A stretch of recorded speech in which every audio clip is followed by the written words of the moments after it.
Good evening, good people. How's it going, shipheads? Welcome to Trek Mods. Welcome to my crazy little ship show on YouTube. Look at that. Howard's here. Not so first. Howard, how's it going?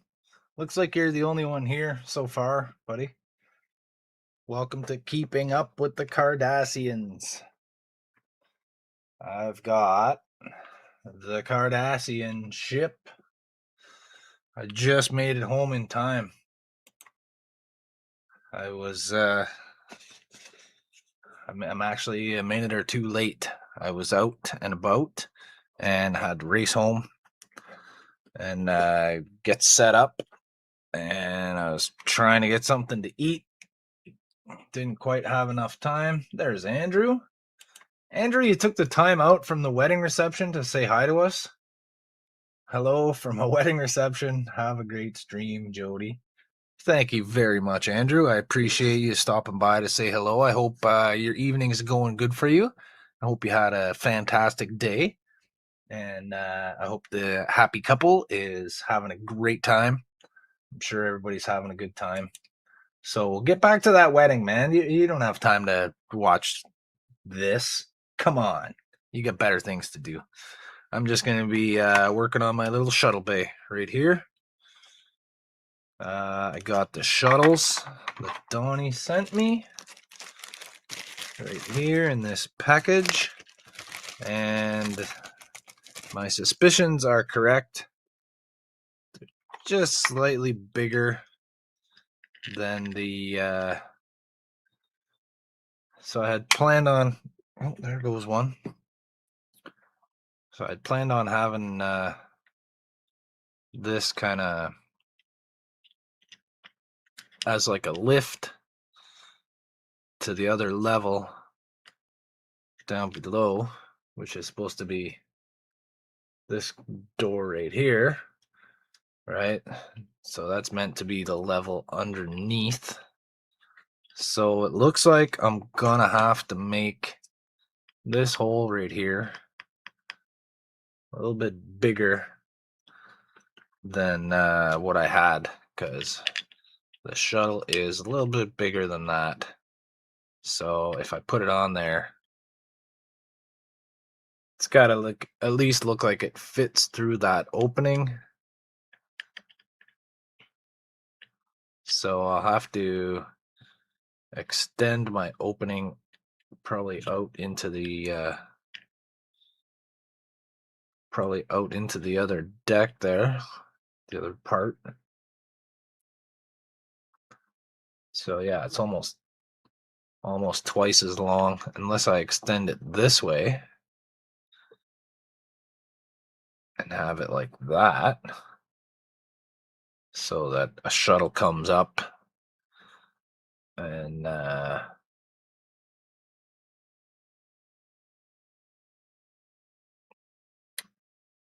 let's see. Howard says, Andrew got my NX-01 finally, but I had to pay a tariff because it came back after that was set up. Oh, where did it come from?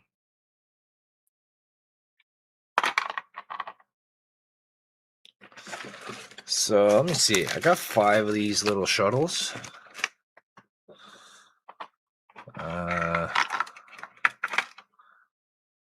Let's move this main part of the ship out of the way for now. Right up there. Don't fall down. Don't fall down. All right, let's take a look. Let's get a closer look. Upon closer inspection,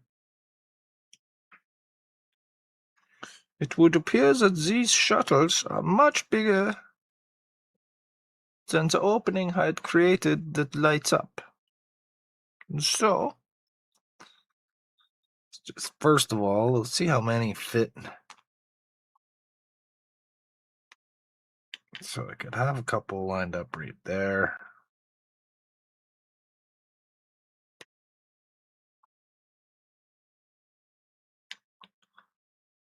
Okay, so there's like room for two, like that.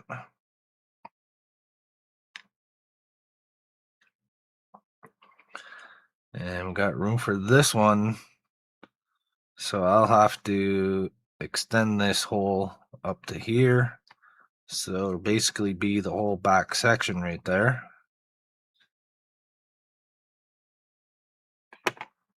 So Germany. It got here a few months ago, but they had the wrong address on it, so it went back to Germany.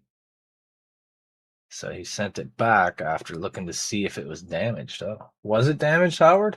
Is this like the large NX-01 model, like the 350 NX-01? That would be so cool.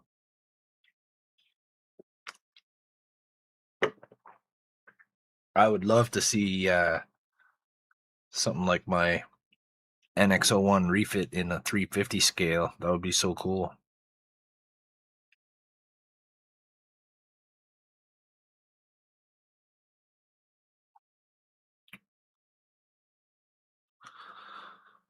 Yeah, maybe put 3 if they're packed in there, but actually no, because once this is on, there won't be enough room with these walls on.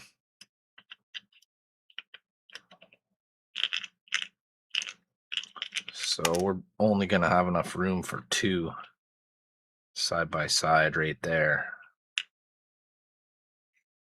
If I tip it back, we're not going to, they're going to slide back.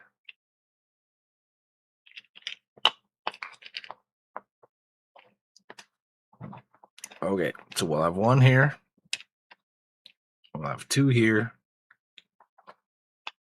Hey, Darth Trent's here. Says, hey, Jody, how's it going, Trent? Good to see you. Thanks for popping in. 100 centimeters long, so it's not the bigger resin kit. But no, 100 centimeters is still 100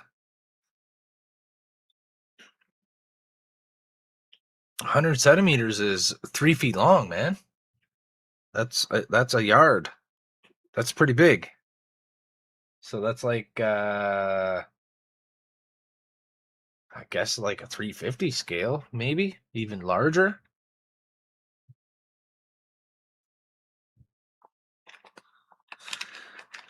All right, so this needs to come off, but what I have done is I got a light in there and it's cemented in through this little hole right here. So I'm gonna have to, and it's glued to the bottom of this panel. So I'm gonna have to pop this off and try to bring it back up through there.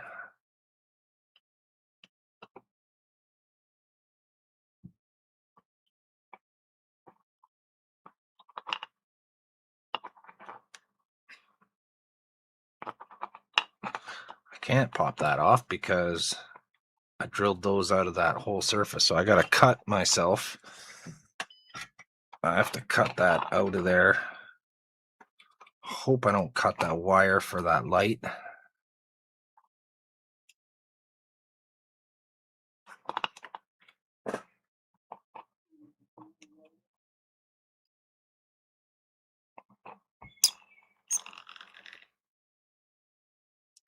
Maybe I can just cut through the top layer and peel it back.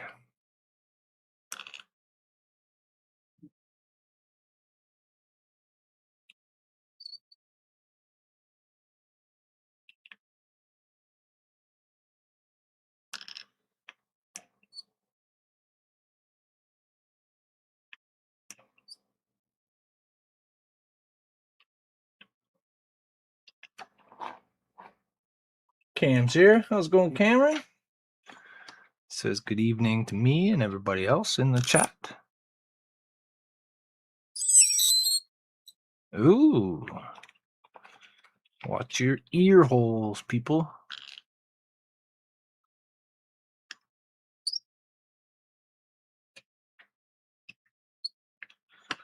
Okay, first of all, I can't see into there.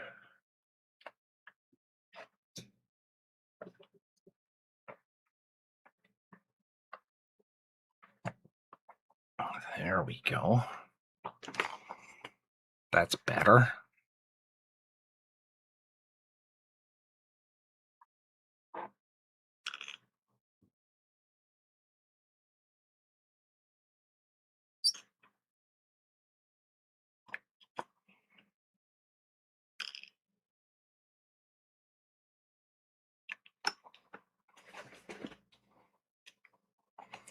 All right, let's see if I cut deep enough in there.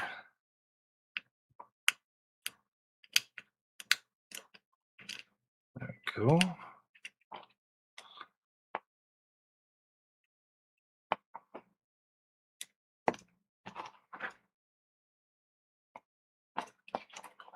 That came off, so I still have a light. I'm just gonna have to make a few more of those holes.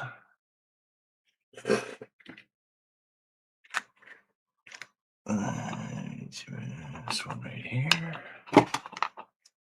There are 5 of us. There are 5 of us tonight.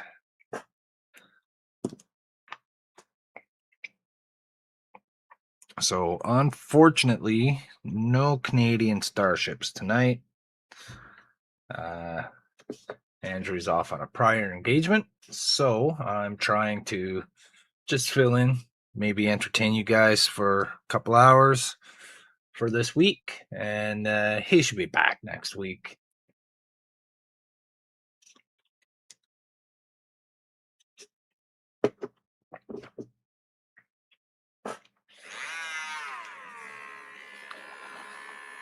All right, so I got to drill around there.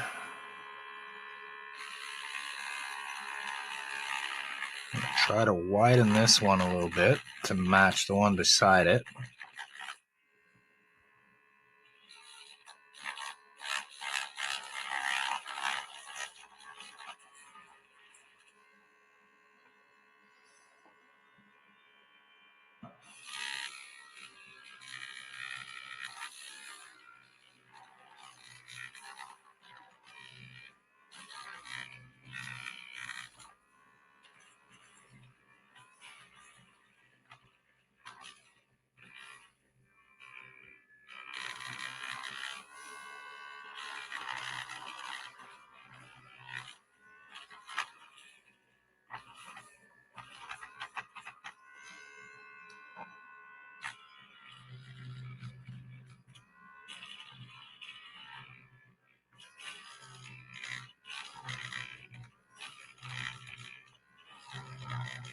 A little bit of glue there. It's resisting my drill bit.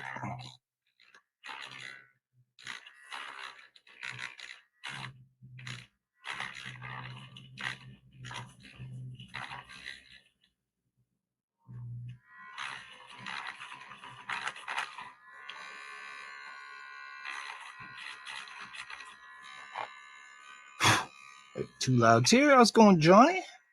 Welcome, welcome, my friend and brother.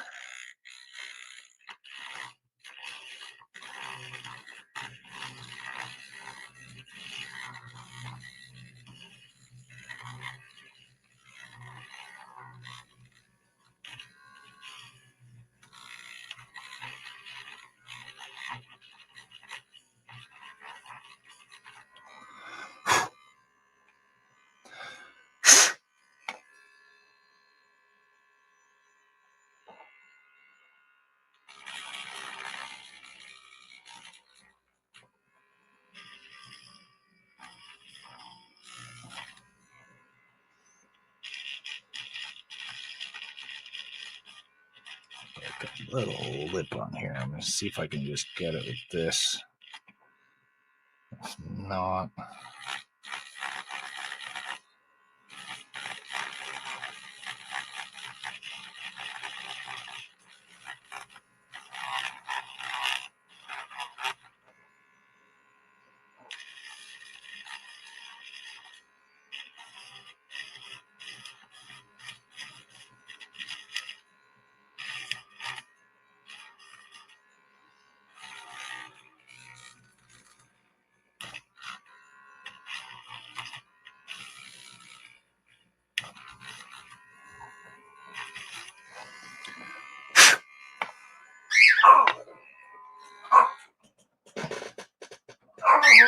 Oh, Paco, give it a rest.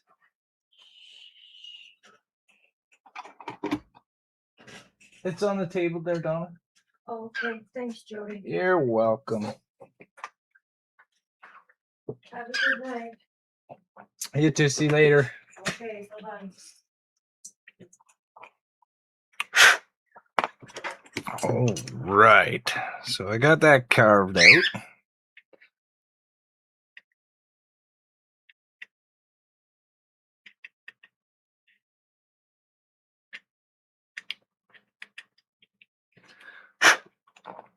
I'm going to have to repaint that part.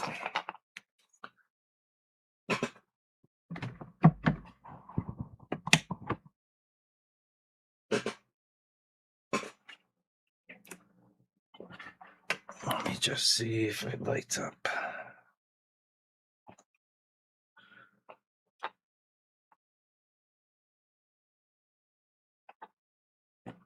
And I got the wrong ones.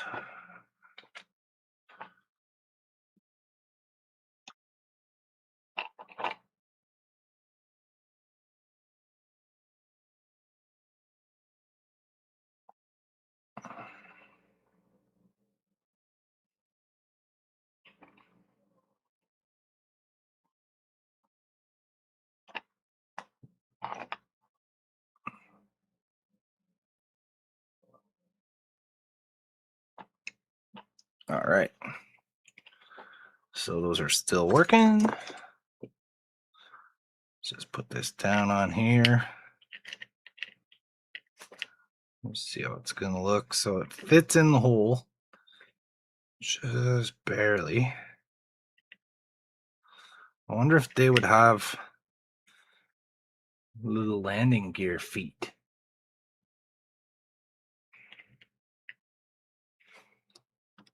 Oh, how could I do that?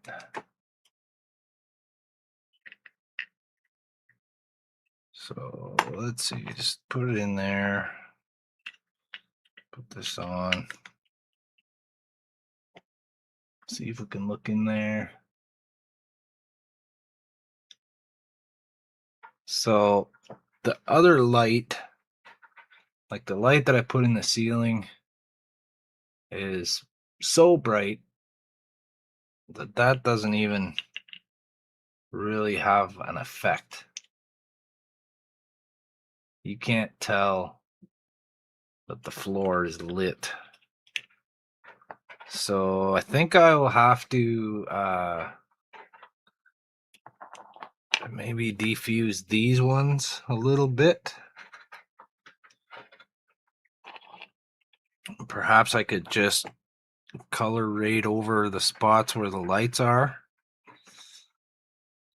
because they're right here. You can't tell on here, but these are all it just looks like a solid light, but in person I can see all the individual lights. They're like spread around like that.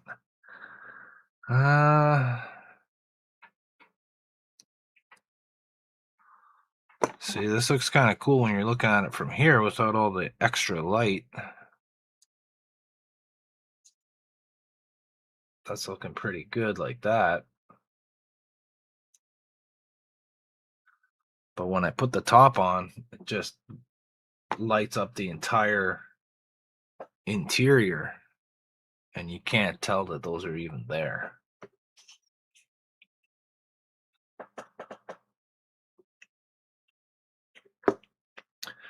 So I could either just not worry about it, have it like that,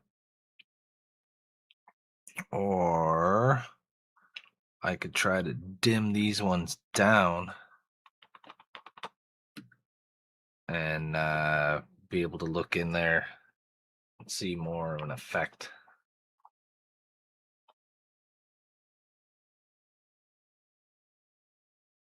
Because it's kind of cool. You can see it shining onto the bottom of it a little bit.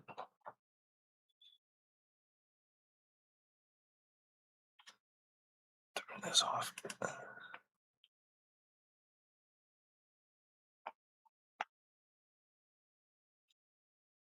So it's sort of lighting it from underneath, but not great.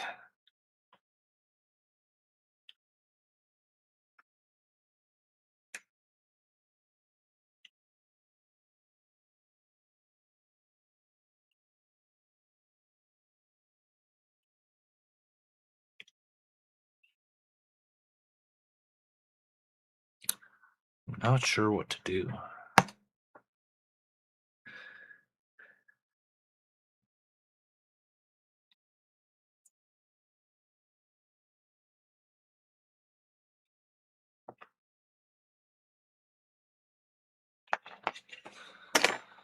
Well, since I got this out and have a light down there,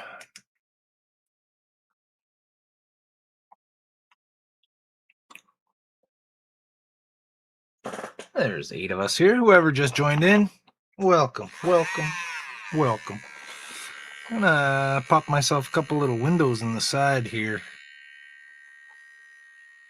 just for funsies.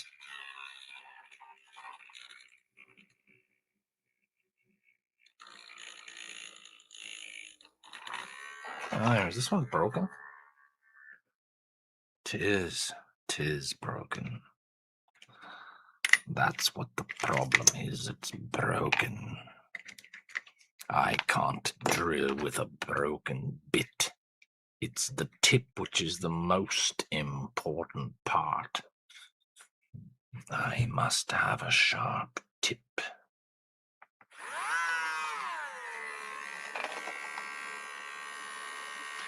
Slow her right down.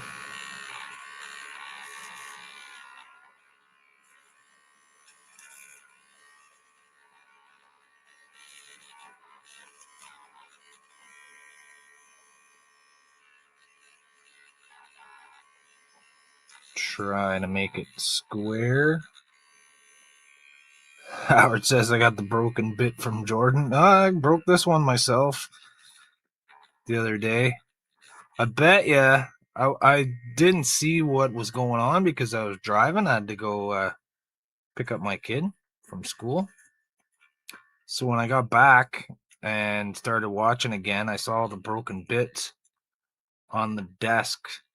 So I'm gonna guess that Jordan was using his pin vise and twisting it by hand, trying to drill the windows out, and that's why he broke all the bits.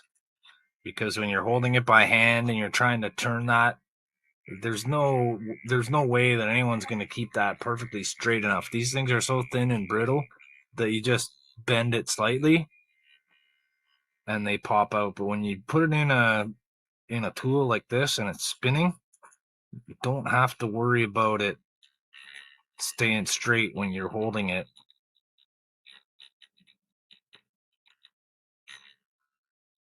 And just go ever so gently.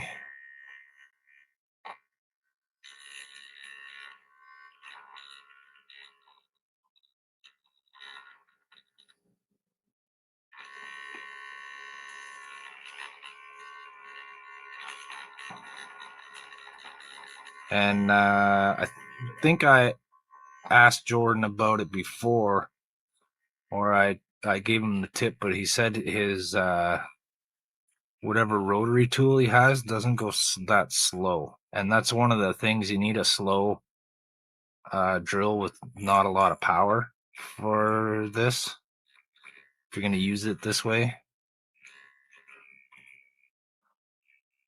Seeing comments in my peripheral. Howard says, you should send you some of those bits and let you try it. It's a Dremel, but it's smaller and rechargeable. Jordan should have one too. Yeah, well, this is a rechargeable one too. This is a Dremel Micro. So it's not bad. Mary got this one for trimming the dog nails. I think it's meant for grooming dogs, or it's meant for like crafty things, right? Desktop crafts, less less handyman, more craft maker. This tool here, so it's not quite as heavy duty as the other Dremel tools. Like I can stop this with my fingers. because it's on the lowest setting, right? It goes pretty good. But when I go fast like that, it tends to melt the plastic. So when you go on the slower setting here, you're grinding away instead of melting, sort of shaving it.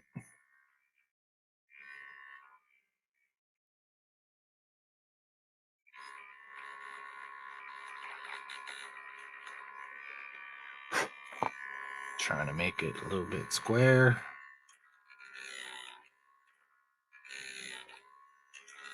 So what I do is I drill about halfway through, and then I use the tip and just slowly go in and out, or back and forth, a little deeper each time.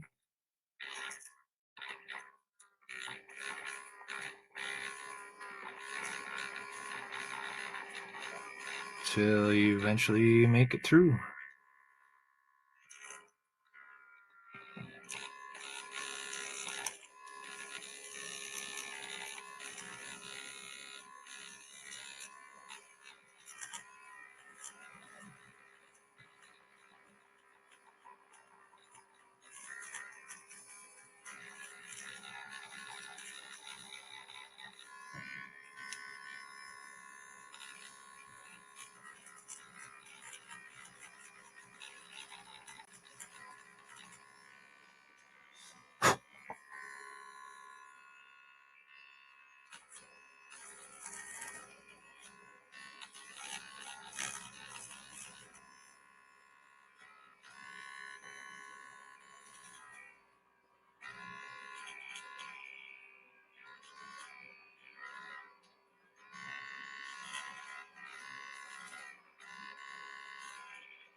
So I realize this is probably not very exciting and interesting. There's Keith from Bricks and Sprues. How you doing, Keith?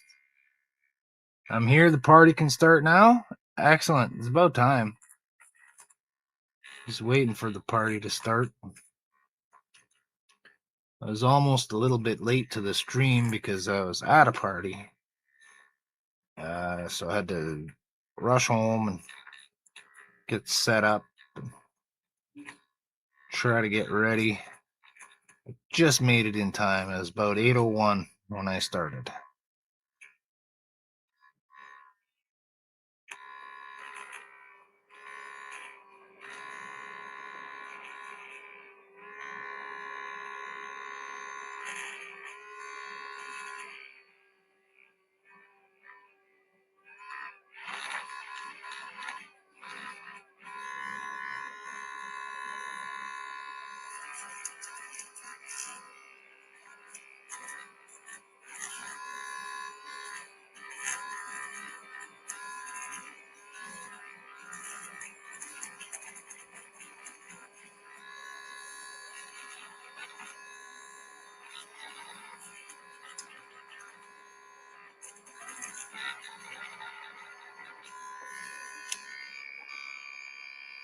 All right.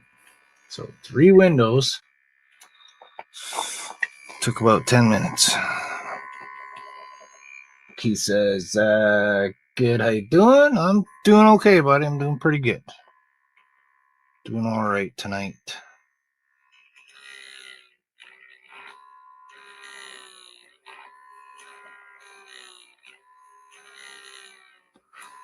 had a pretty long day of not doing a whole lot, so my legs and back aren't hurting me too much. And ready to get some Cardassian shuttles installed here.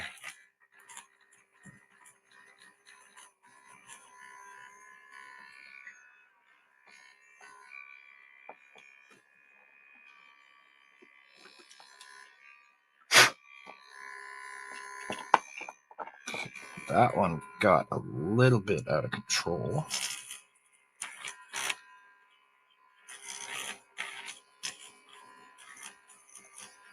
I think there's like another layer of plastic in there. I think I'm drilling into two pieces at the same time. So it's getting a little skippy here and there. That's okay.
Let's see. Let me just get caught up here. Okay, hey Keith, do you have motorized drill tool to use, Keith? Tommy's here. Hey Tommy, how's it going, Ghost? Good to see you here tonight. Thanks for dropping in. Saying hi to us. Hi to Howard. You're gonna hollow out one and put a light or a fiber in it. No, there's already a light inside. The light that I got lighting the floor. So it'll light these 3 windows on the side that I'm putting in right now. They don't need to be bright. It says, oh dear. He says, no, I do not. No, I do not. And Donnie looking for a slower drill. Well, these are pretty good. They're not overly expensive.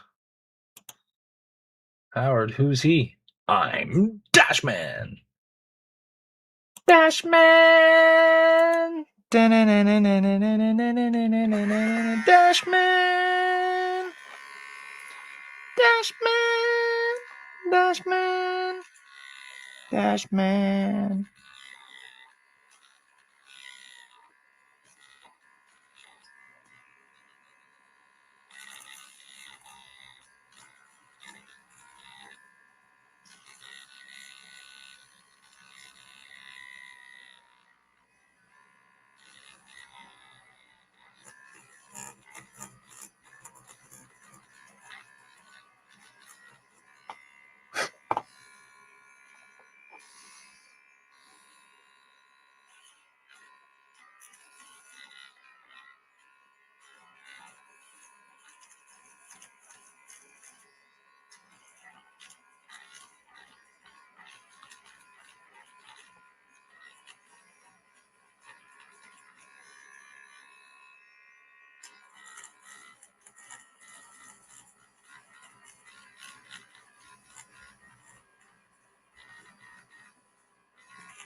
Oh, that one's awful.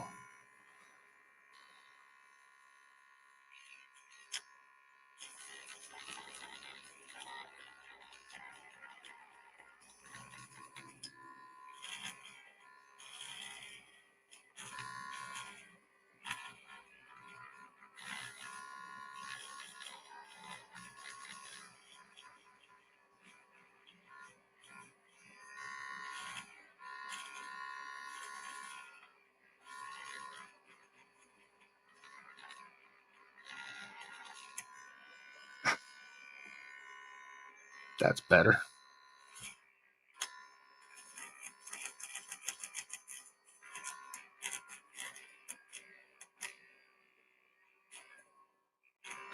So again, I'm not drilling all the way through the first hole. I'm just drilling in a little bit, and I'm kind of trying to use it like a tiny end mill.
Okay. I realize that this isn't all that entertaining, and I'm not really saying too much during the process. But I will say this. According to Wayne, I'm a DC character. I guess I've gotten around people know if I join, I might be dashing, but not that kind of dashing. Well, you certainly are a dashing fellow.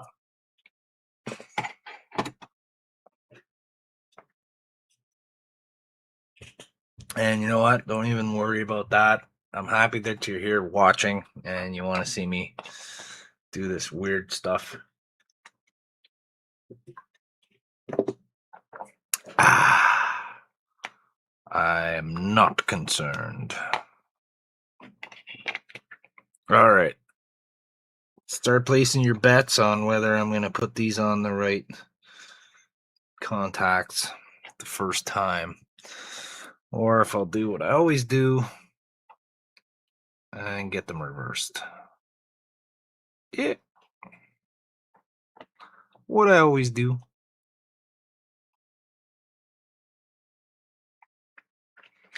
Telling you, if something is a 50-50 shot, I'm losing every single damn time. All right. There we go. So like I said, those windows, or that one light in there is enough to light up my little side windows. You can see it, but that'll get diffused and frosted over.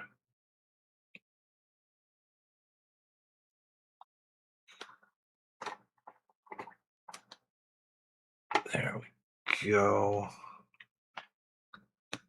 Kind of like that.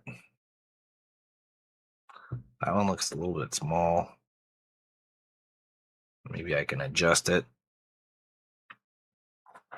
Oh, what happened? Just came off. That's okay. Those ones aren't too bad. They're looking pretty good. So I'll put some goop in there. I'll put some stuff, some crap, some shit, some schmoo, some smudge, some muck and mire.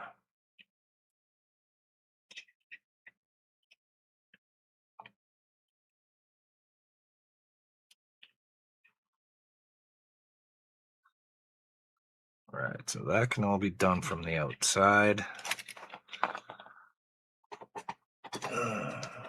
So, light back on here for a second. Let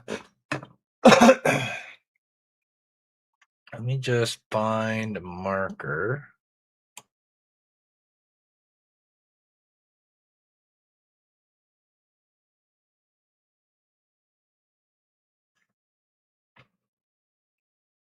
What's going on here?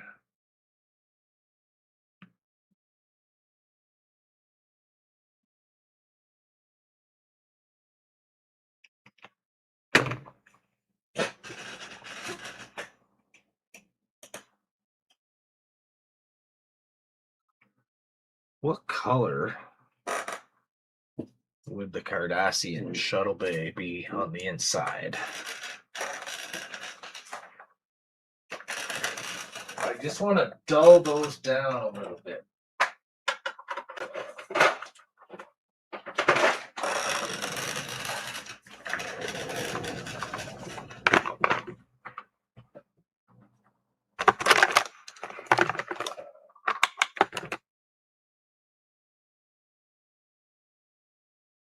Hey, Russ is here from Cosmic Quest Hobbies. How's it going, Russ?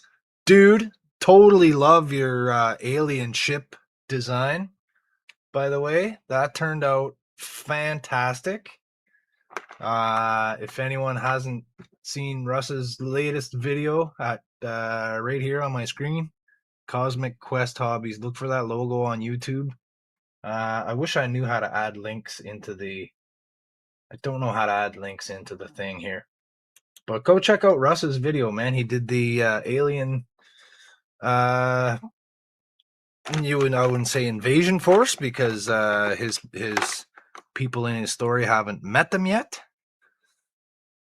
Well, yeah, the potential enemy threat looks super cool, man. I really like it, Russ. Howard says, my girlfriend said I had ocean blue eyes. Oh, well, isn't that nice? That's why you're so dashing. And he says, contact.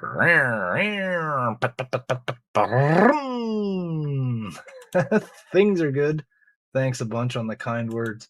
It's not being kind, dude. It's stating the facts, saying that it looks awesome. So when you guys are done watching this ship show, go to Cosmic Quest Hobbies and check out Russ's latest video. It's super cool. So, chat, what color should the inside of the shuttle bay be? I'm going to color this ceiling panel. I'm going to dull the lights down so that they so that we can better notice the lights that I'm going to have coming up out of the floor, because these wash them out. So we've got quite the selection here. Russ saying hi to Keith. I don't recall really seeing the inside of Cardassian shuttle bays on any of the Star Trek shows, but their ships are like these drab sort of pink. It's not gonna be pink because then it'll just show up red.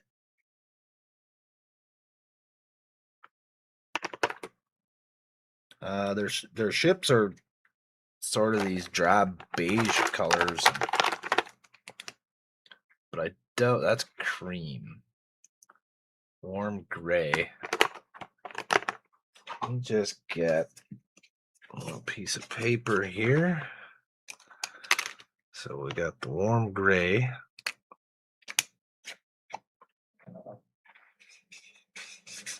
Well, that's not going to do much. That's pretty light. Keith's saying hot pink.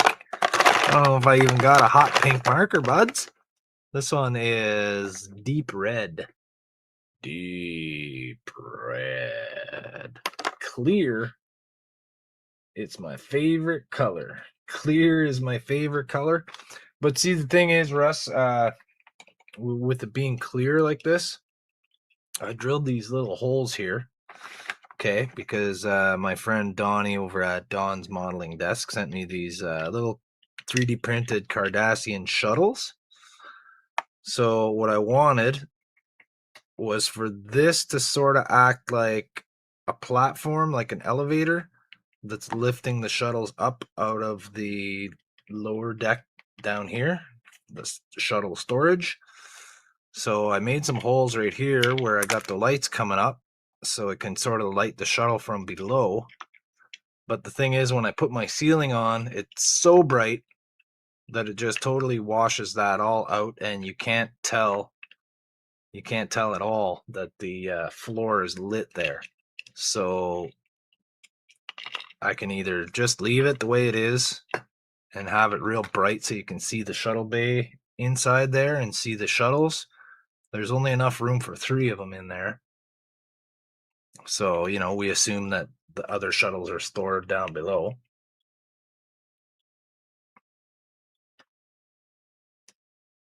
See, the thing with these markers is that I can wipe this off. So whatever color I choose, I can remove it fairly easy. These things aren't too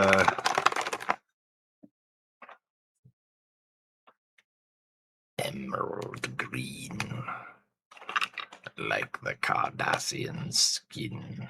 No, that's too dark.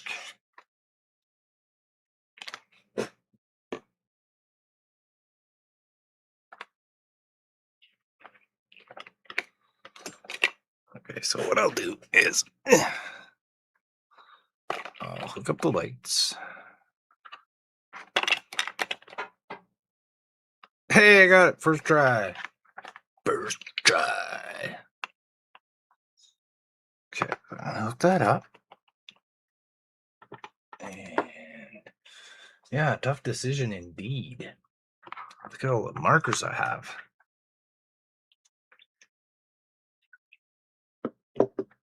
That's not even half of them. I probably have about 500 markers. Way more than I need, because I don't use all these colors. For drawing starships, I've used the grays and the light blues, and those are almost dried right out.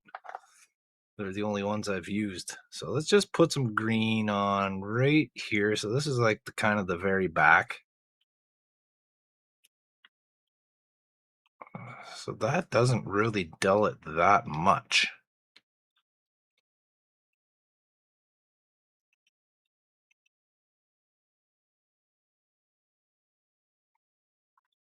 And I think it's going to kind of give it that,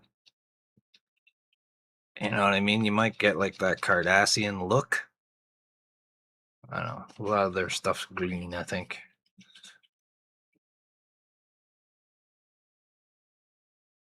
I'm just going to go ahead and do the whole thing.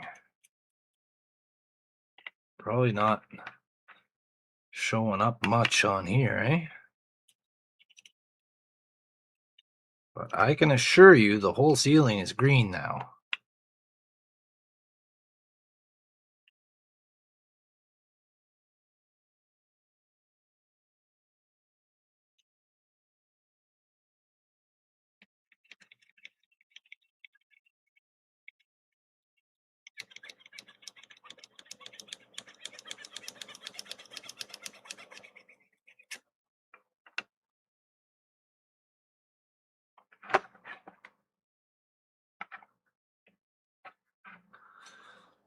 put it on.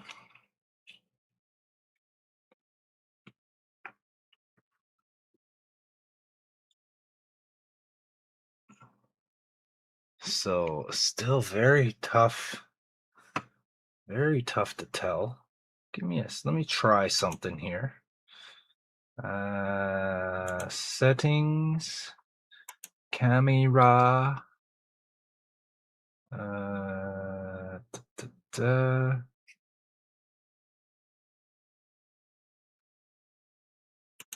camera device settings. It won't let me look at it because I'm in StreamYards.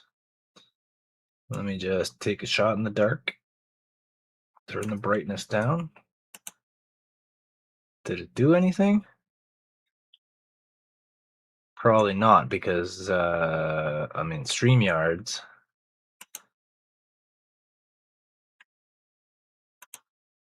And I don't think I can affect the settings.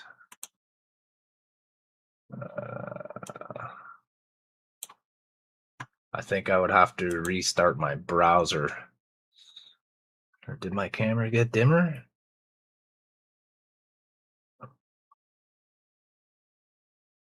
I still can't quite.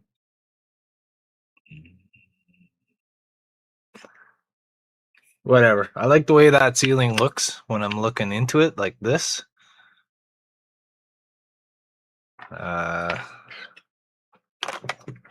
My phone perhaps can get us a better visualization because I can do that.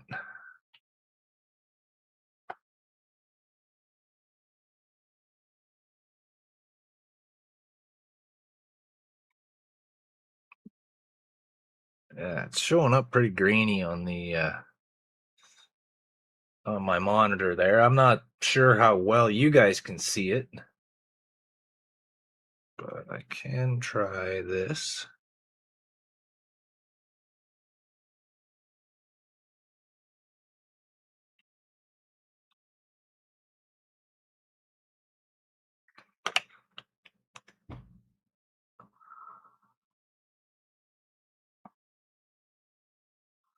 I assure you it looks a hell of a lot better to the nude eyeball.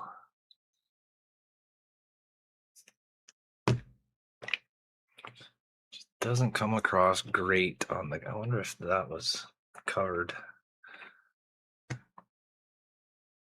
That light's interfering. No. It's just this camera here is super sensitive to the light. But anyways, there we go. That's green. That's good enough.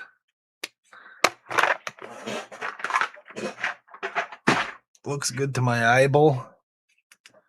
My eyeball will accept it.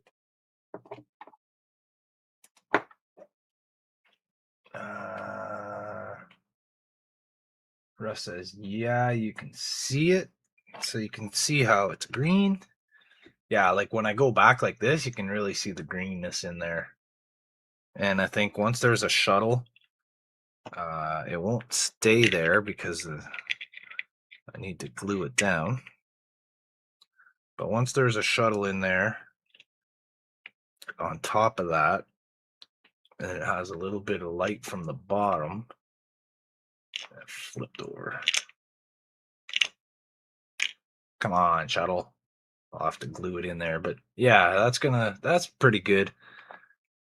There's gonna be other ones in the way blocking it. Maybe I'll just put one.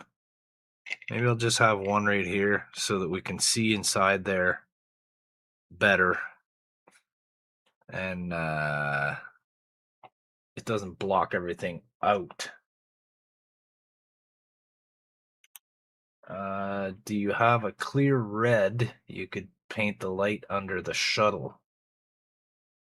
I can't get to the light under the shuttle anymore unless I pop this off because I have it cemented in through a tiny hole right there, and it's actually glued to the bottom of this plate. You can kind of see where it is. It's like right in the middle.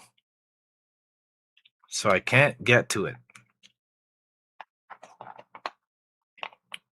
I could put maybe like a little red filter over top of that. Like, let's say if I had, say a little piece of tape or something, and say the tape was red.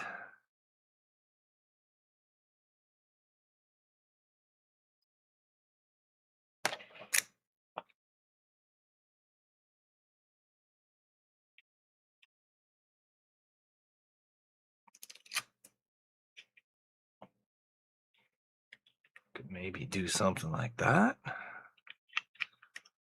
Close that off.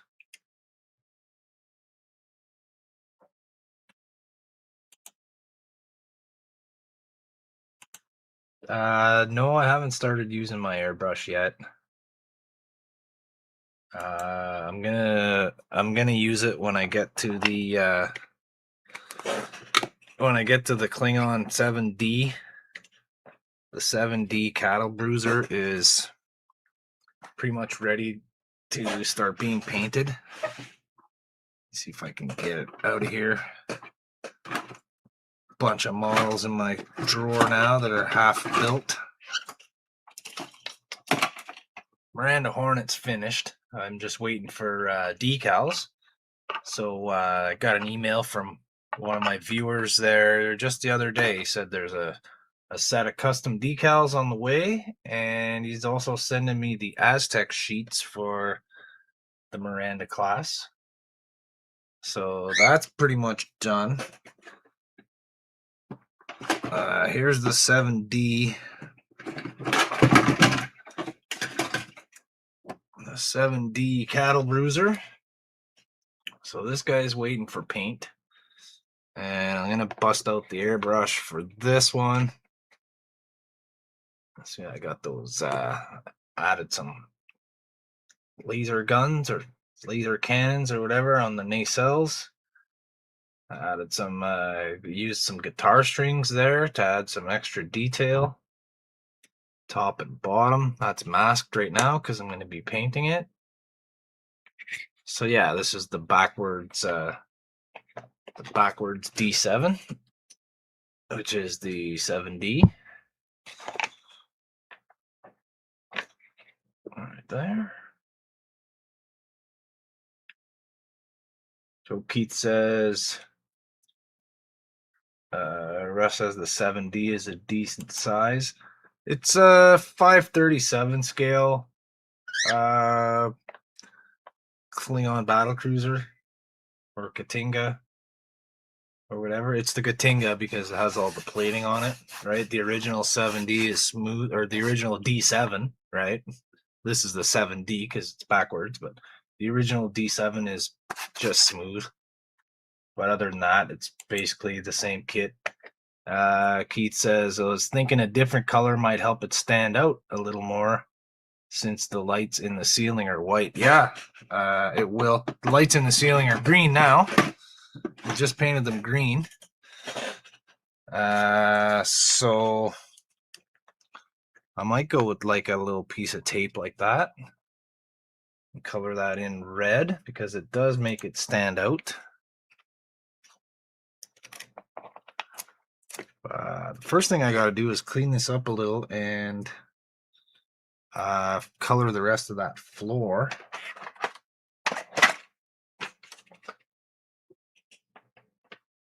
I think it's this one. Is it this one? No.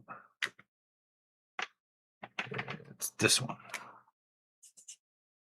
There we go. Let me see. I gotta get that.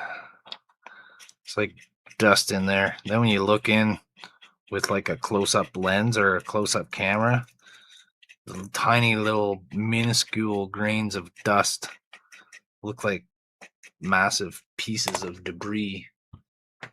Let's just get back down there.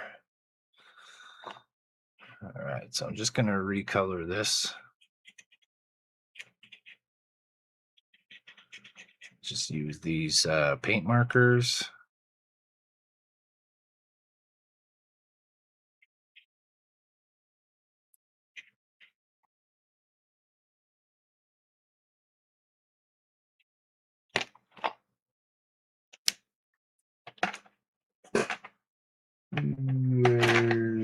the silver one. Where's gray?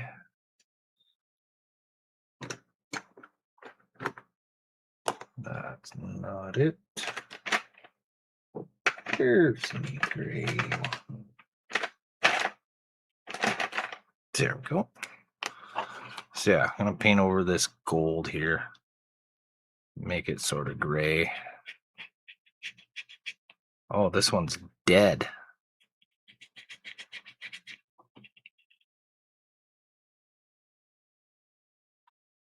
That's unfortunate.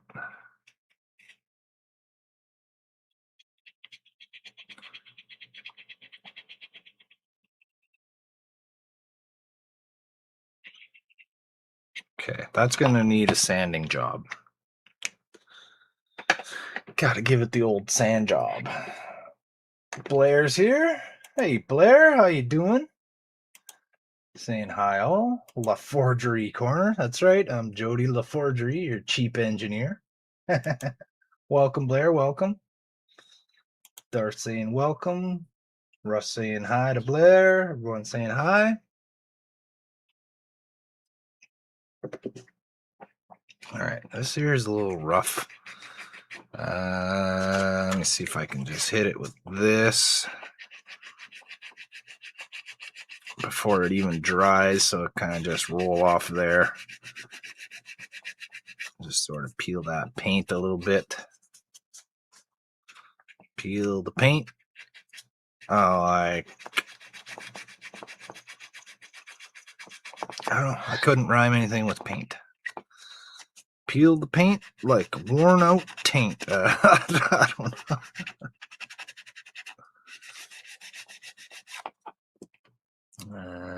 Let me see. Let's do a little scrapey with the moose antler burnishing tool. That gets that all out of there before it gets too dried.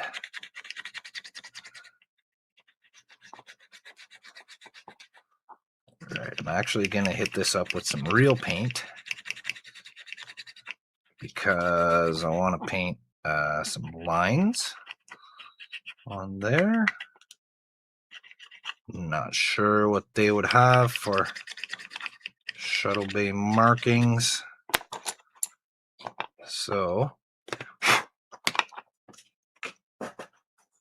let's get the brightest yellow.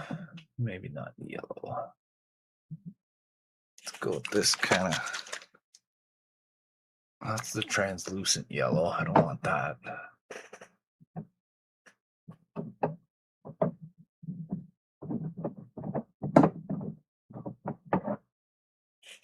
There we go. Sort of like a neon green sort of yellow. That'll be fun. Just get one of my little paint things here.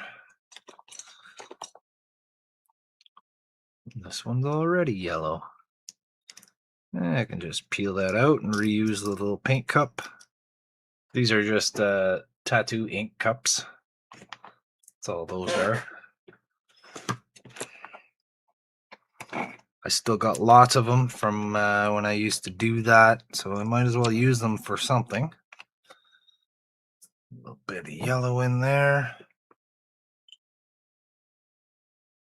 See what I got for a brush. This one should do it. I don't know if I should have maybe painted this white first.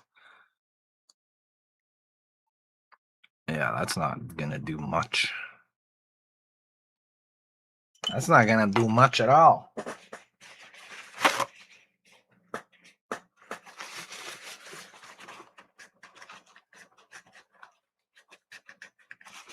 Russ says, I'm heading out. Have a great night, Jody and all. Thanks so much, Russ, for tuning in for a bit, man. I really appreciate that. Like I said to everyone at the beginning, go check out Cosmic Quest Hobbies. Check out Russ's alien ship that he scratch built by hand from his own wonderful imagination. He's got a whole narrative to his model universe over there. It's super cool. Go check it out. Thanks again, Russ, for stopping in, buddy. I appreciate it. and you guys are saying good night to Russ because everyone is wonderful. You are all so wonderful. Let's see. I got some primer. If I can find it. Unfortunately, this is the only white paint that I have. The Vallejo primer.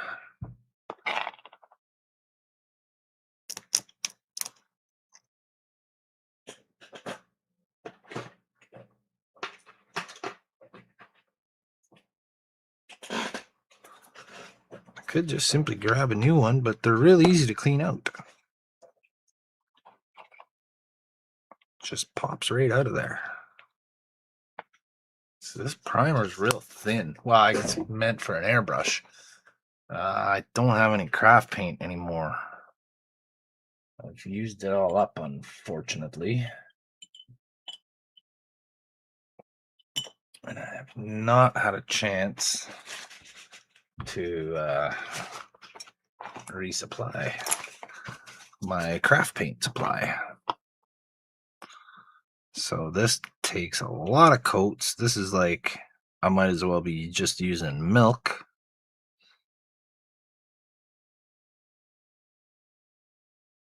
So yeah, I'm really gonna have to get some craft paints. That's got to dry. So what about these? The actual shuttle itself.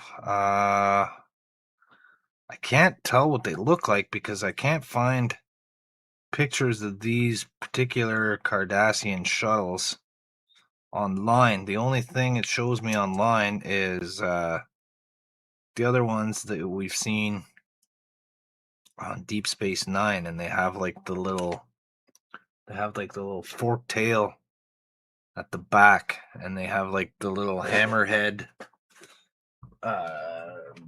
similar to the front here. They have this shape on the front, and they have the little forky thing on the back. It almost looks like a tiny version of the Galor class ship itself. So I'm not sure how these things would be colored. Like the detail is so tiny and minute that we can barely see the detail anyways. They don't have a whole lot to them. Like there's some ridges down the side. There's like some panels on the underside that looks like, looks like the bottom of a bug or a reptile. It's got like little belly plates there.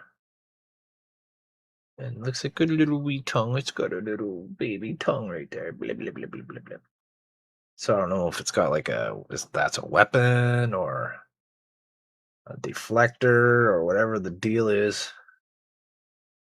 I'm not sure what colors these are even supposed to be. So I don't know. I guess I'll have to try to do a bit of research on that and figure that out. And I'm going to have to get some white paint because that's not really going to do it.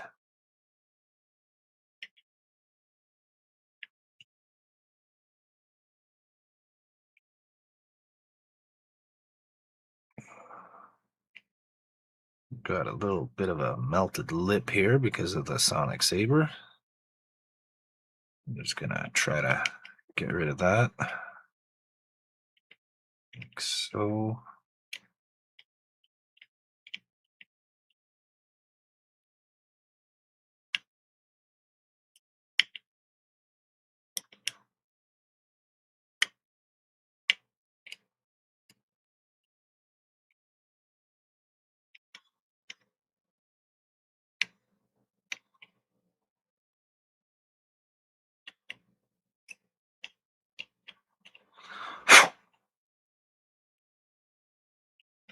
Oh, that's better.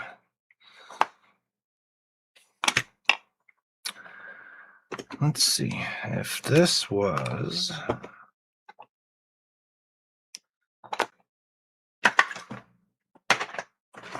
I'm gonna have to put these things on to try to paint those, or at least get like a window, a windshield.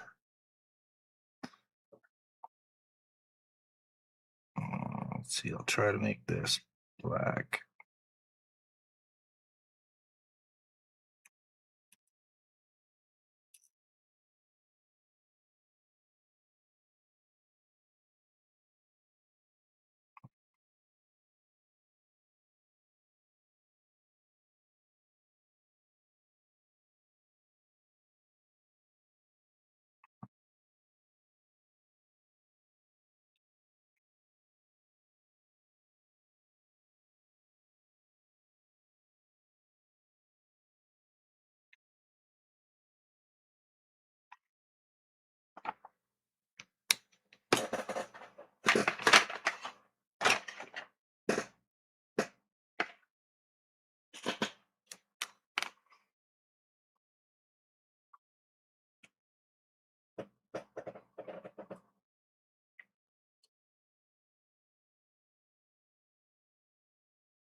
All right, there's a tiny bit of detail there. Let's see what else we can do.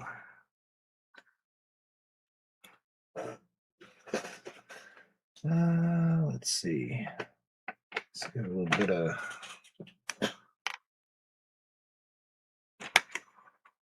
bit of orange here.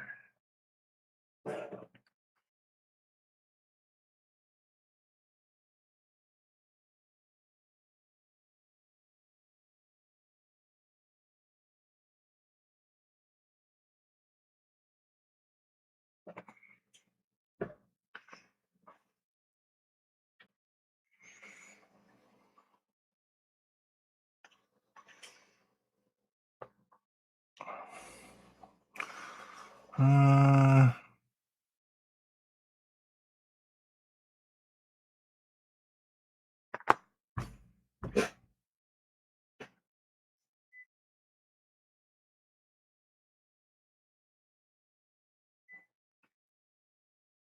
so I made a little orange dot down there. Yeah, let's see if we can.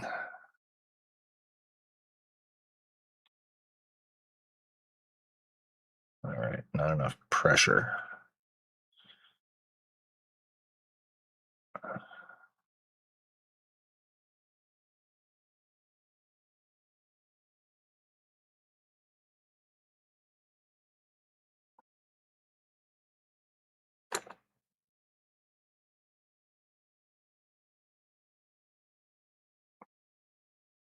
You know what? That's the bottom. We won't see that.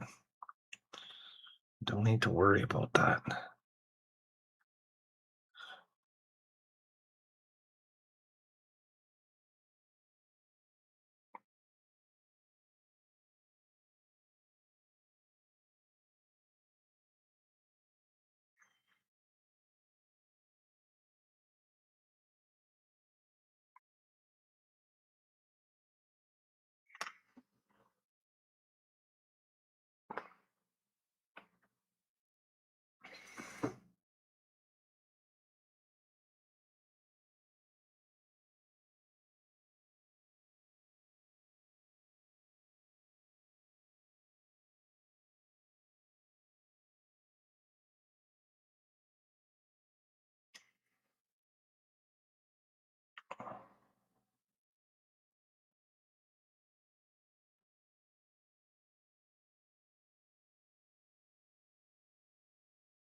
Be very, very quiet.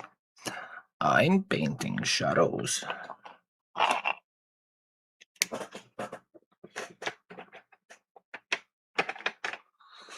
There's a pretty color. Come here, my pretty color. Let's get a touch of purple. Yes. Ooh, that's a lot darker than I thought it was going to be.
Ooh, let's get this nice bright green here.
Okay, even though we can't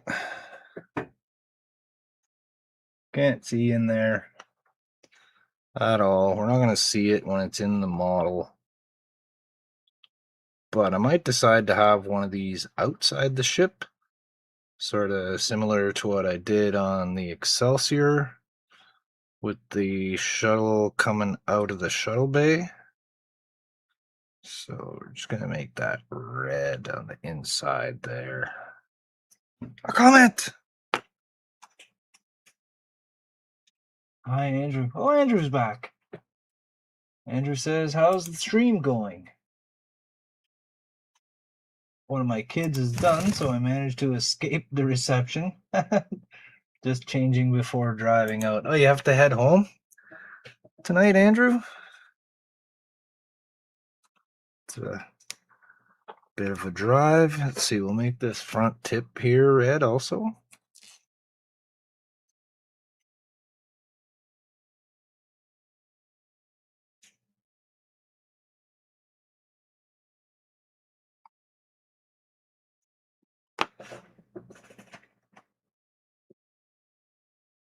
Where'd my orange one go?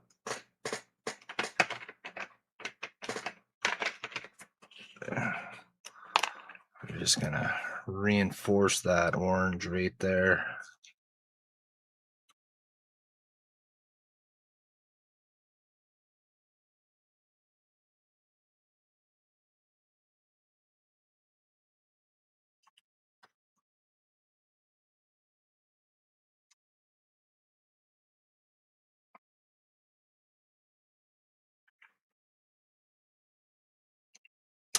It seems to be going pretty well, Andrew. Having fun, anyways. We got 9 people watching. I'm sure they're not having as good of a time as they do watching yours. I'm kind of concentrated quite a bit, focused, trying to. There we go. Little Cardassian shuttle. It's pretty colorful.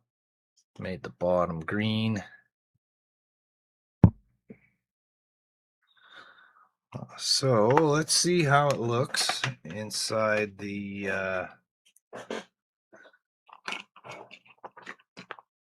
let's see, we'll put it inside the thing here. I'm just gonna put one little dab of glue right there. So which way? Guess it doesn't really matter.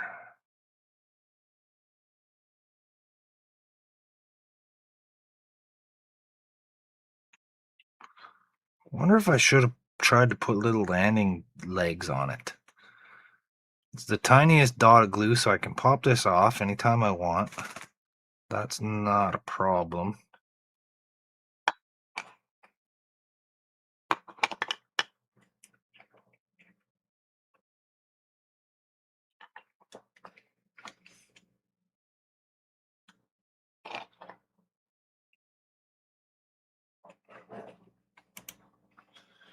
Driving back to the in-laws first. If my other kid is done early enough and my wife gets to the in-laws, I'll head back tonight. If not, 6 a.m. Oh my goodness. 6 a.m. You don't have to work tomorrow, do you? Hopefully you have the day off.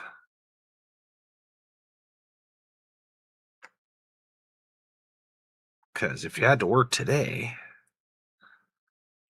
then you should get tomorrow off. There we go.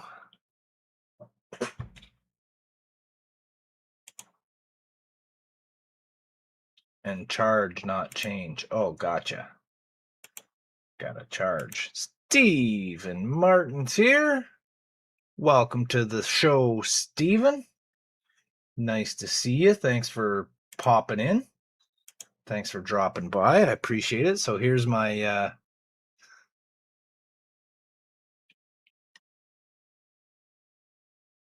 little Cardassian shuttle in its position. I'm gonna light it up. Yeah, work tomorrow, Andrew. That's a bummer, man. So let's just put the top on. I added some side windows. This I'll have to just push down into there. I don't know what's going on there.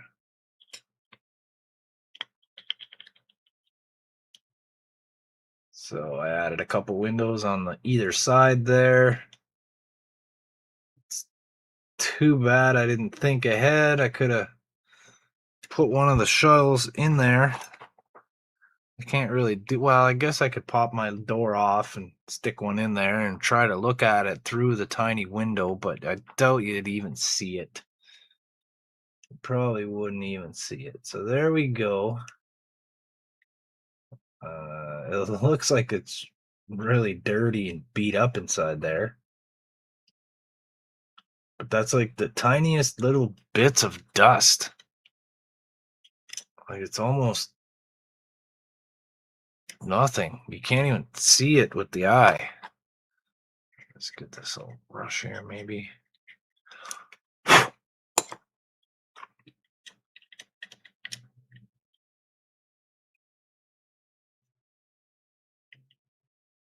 So I colored the ceiling green in an effort to sort of dim down the inside a little bit because we weren't really seeing the lights coming up from the floor. Maybe I'll even darken that back part a little bit more. I think I could have this bright, but I'm gonna try another pass with the green marker, I guess. You can use this one. This one here is actually quite opaque compared to that.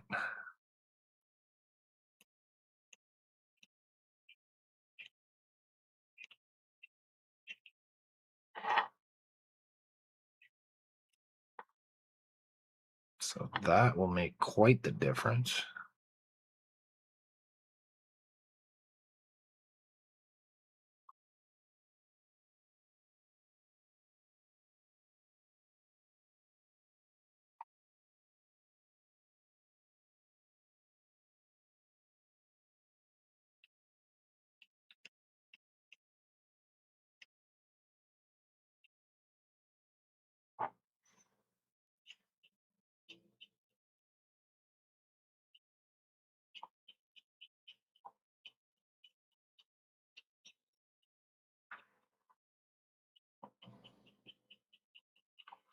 So I'm sort of filling in those grooves a little bit.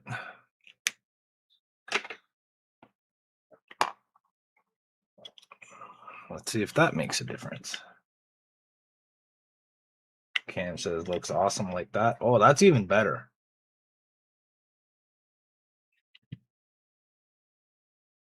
Come on, focus. There we go. That's even better. It's a little dimmer at the back. Honestly, I could probably do the entire thing with it.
Oh, I just went and stuck my thumb in it. But that's okay. You can't see it.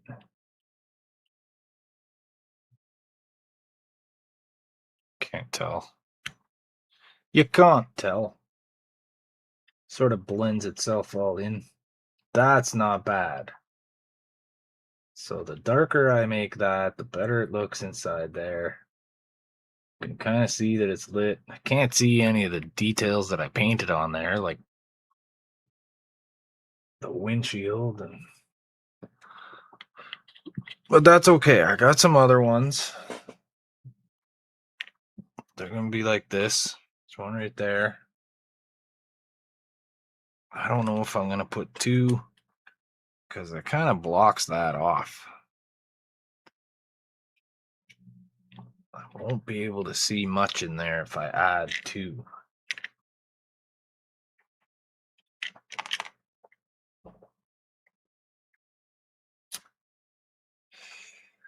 Yeah.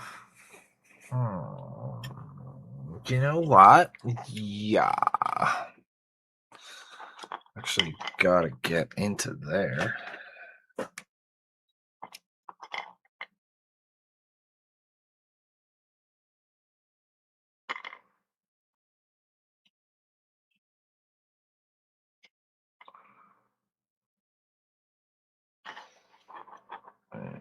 into there with the tip.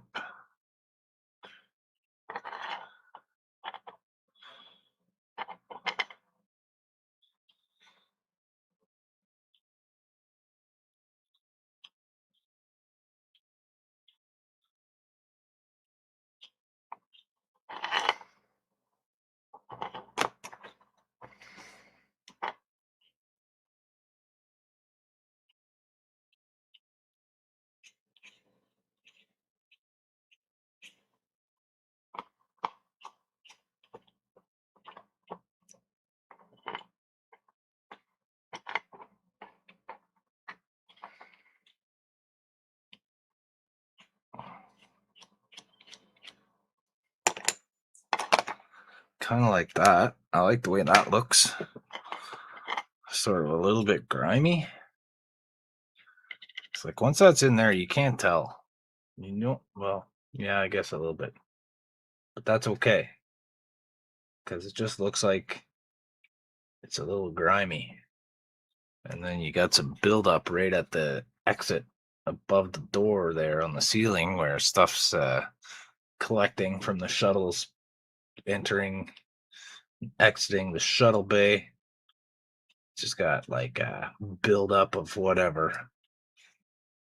Because these guys aren't pristine and clean like the Federation. Kind of like how we get a little bit of light coming down from above that little bulkhead there.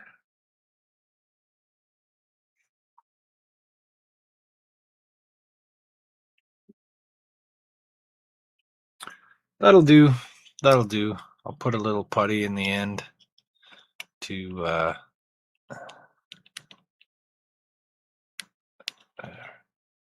I'll just push that up and glue it. So a little glue here. A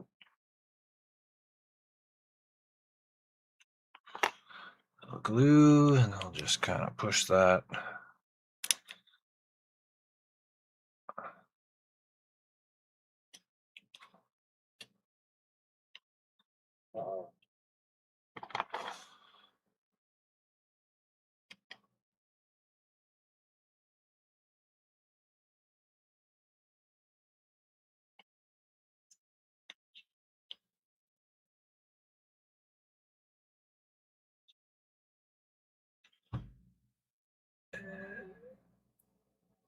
Howard says, I guess I'm not decluttering, I'm deboxing.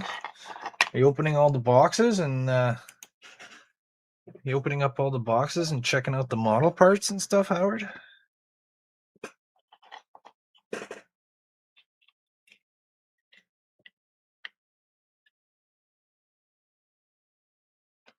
So there, that's not bad. Maybe I'll go in with a different paint. That's looking too shitty now. It's like all splotchy and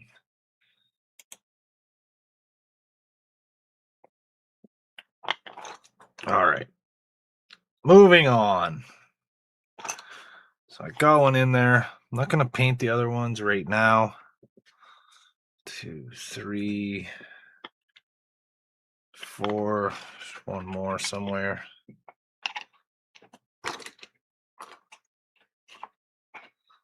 Had 5.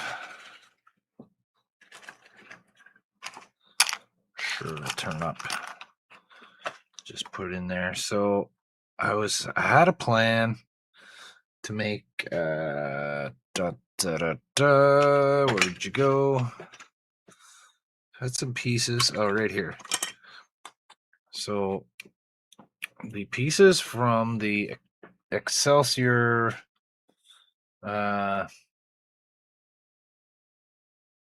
underside part where the transwarp engine is supposed to be. Some people think it's a shuttle or a cargo bay. I think that's where the transwarp engine is because I saw a diagram made by the guy that designed the Excelsior, and on the diagram it said that's where the transwarp engine is, the bottom underside hollow open part. So the model kit gives you 2 options for that, this one and this one. So I was thinking this would be sort of my back wall for here. And then this piece would go on like that. I'll trim it down, of course, intersect with that one, and then mount itself to the bottom of the ship, because I want this like that, sort of facing back.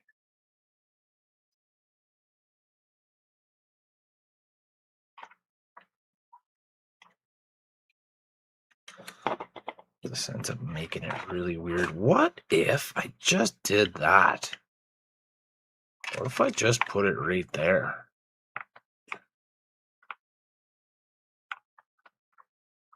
If I put it back on, it's turned around, of course, because that would have been this way. But what if I turned this back this way and then just had the shuttle bay right at the back end of the ship? Because I don't know, I'm starting to rethink the idea of having it slung down on the bottom, because I still need to put a stand on this model. Maybe just right there?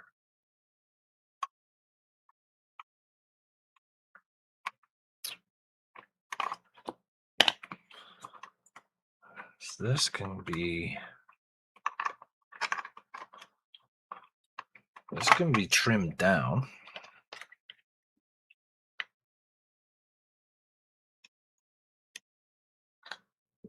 Okay, so let's say I got that going up there. I trim this down to be just a little bit higher. It's actually going like this.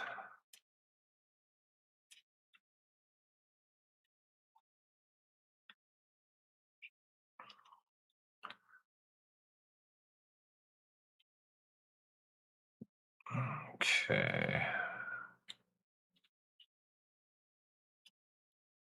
So I chop that.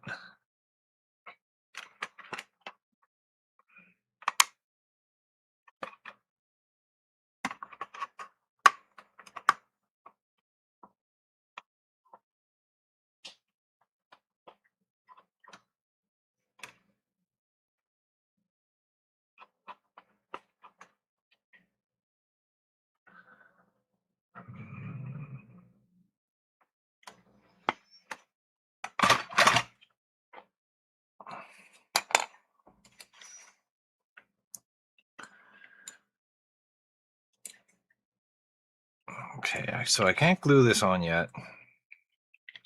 Still got work to do.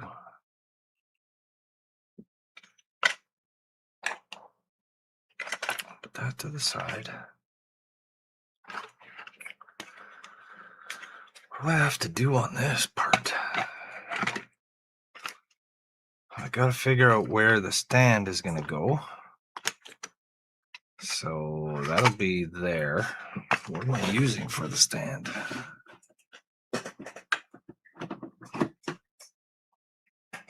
That's the D7 one. Right back in a second. I gotta give my dog some water. Hold on, dog.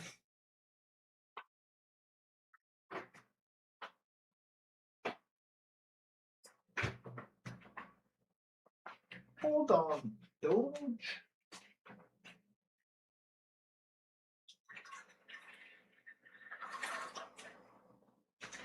Licking away at the bottom of an empty water bowl.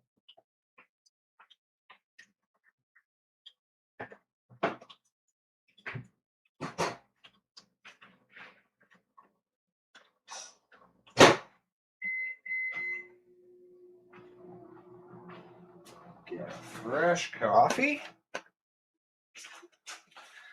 And think.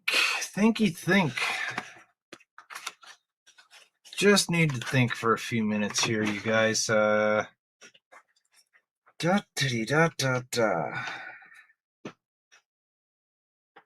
give me one sec.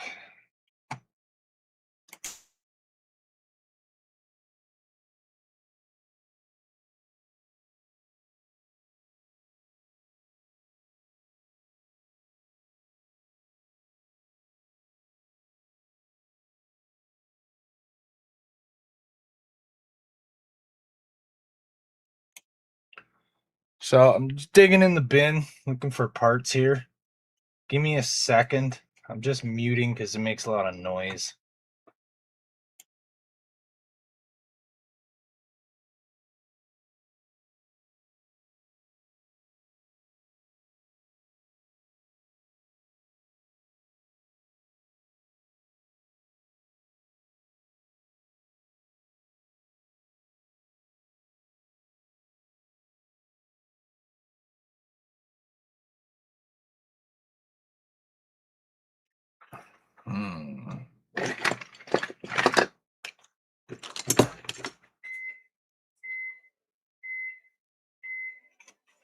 Uh-oh. She's gonna blow! That's my coffee getting warmed up. Coffee in the microwave. Cam says, yes, yes. Think away. Think away. So, well, I gotta figure out where the stand is going to be so then I can figure out where my shuttle bay is going to be. Because I wasn't taking that into account.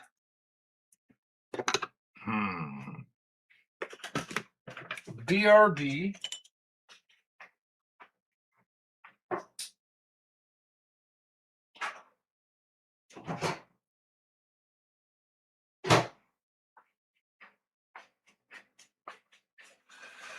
There, got a fresh coffee.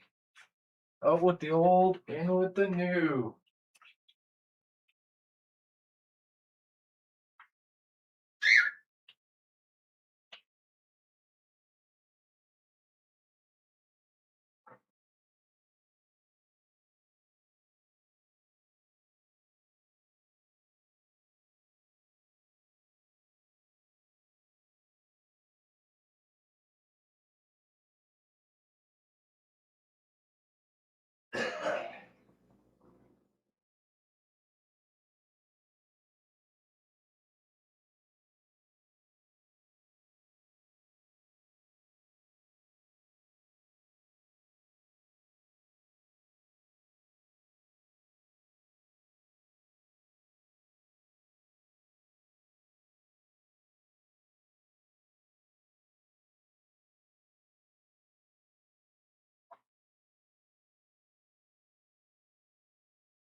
Sorry about that, everyone. I know dead air is not great.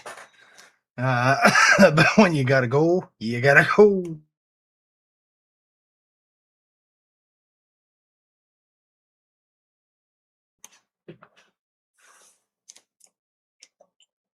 Gotta make room for the fresh one.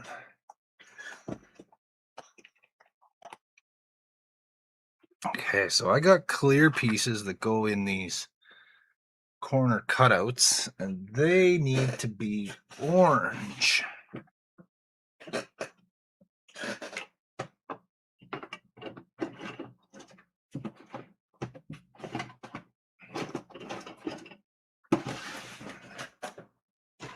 There's one, two.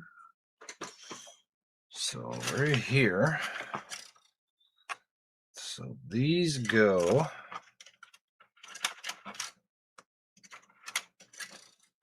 Let me see.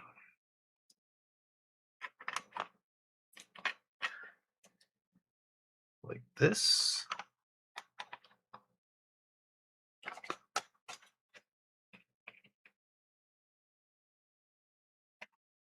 So they're going to be like that. Right into the corners. Those got to be orange.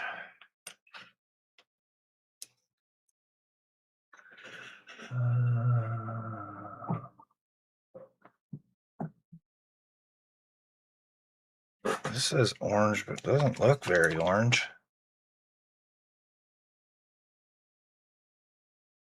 Oh no, raw umber. Never mind. Never mind. Okay, so I got translucent yellow. And I got translucent red. So I have translucent orange. Just gotta mix it. Just gotta mix a little bit. Where did I put my green thing? There's my green thing. And I found the missing shuttle. The missing shuttle has been located. Send an away team to recover it. Alright. So, mostly yellow. That's not the translucent yellow, so I won't be using that one.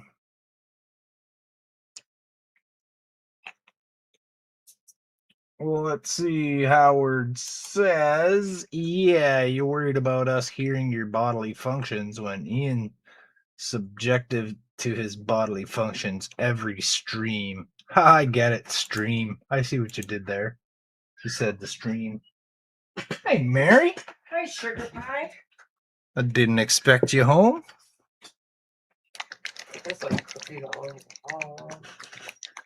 Yeah, he didn't get them all on his last trip out. He could go though if you're up to it. Just a couple drops of red in there.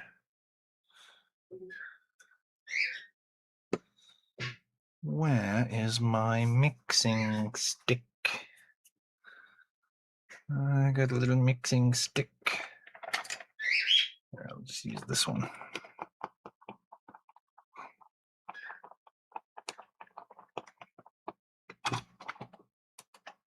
There.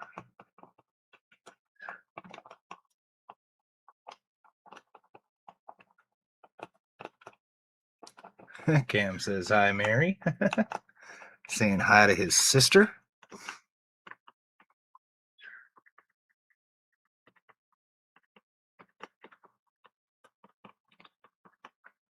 Mary's just getting back from Tanya's there, Cam. From Daniel's. Or not Tanya's. We were at Tanya's, and then we went to Cunt's place. We were at Cunt's.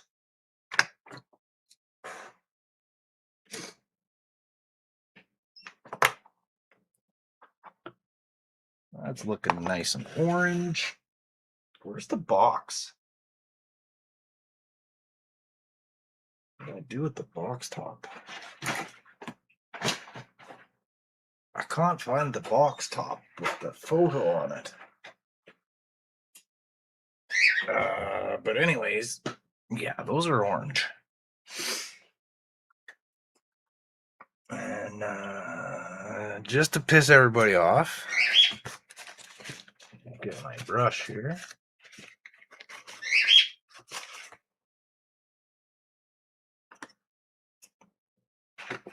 Grab this brush.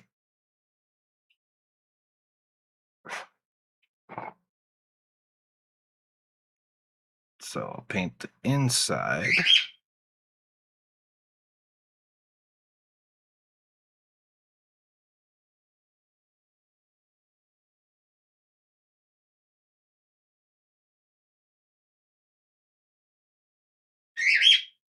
That did not stick to the inside at all.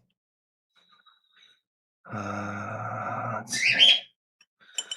It's not gonna work. Cram it, bird. Trying to do something here.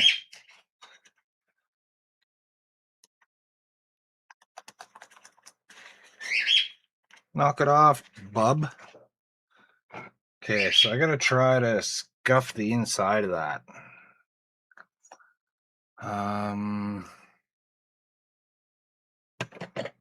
Don't think there's any. Oh, there goes the phone.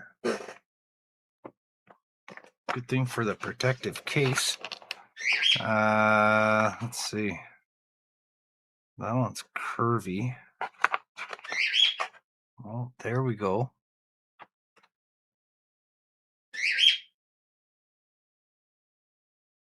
This one can potentially do it. So let's find the right.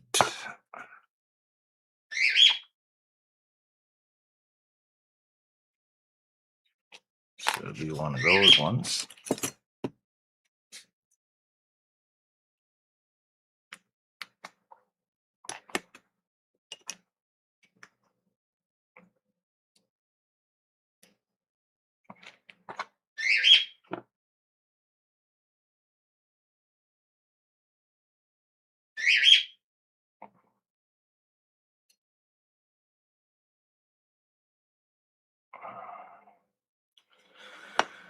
Okay.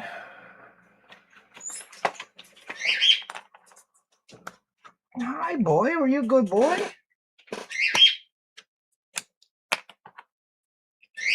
This one on.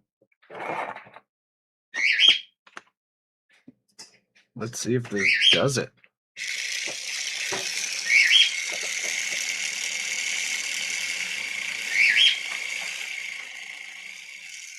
Go one more.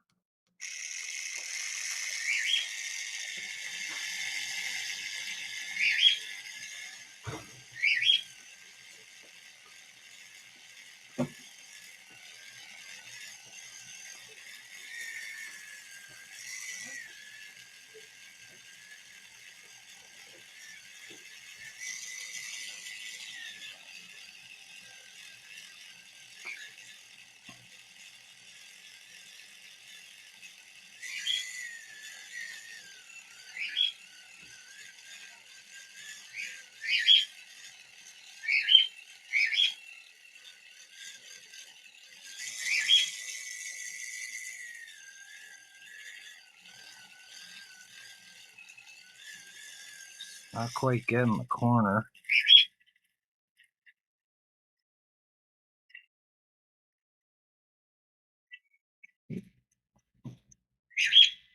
$800? Sir.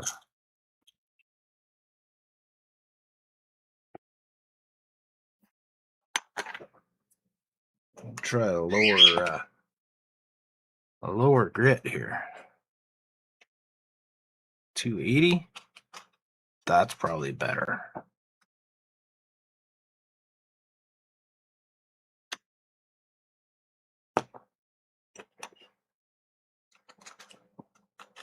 So I'll get the same little piece here. Oh, I ended up with two of them.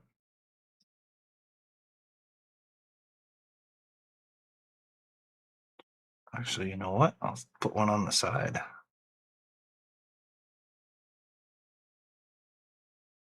Then that way I should be able to get into that corner a little bit better.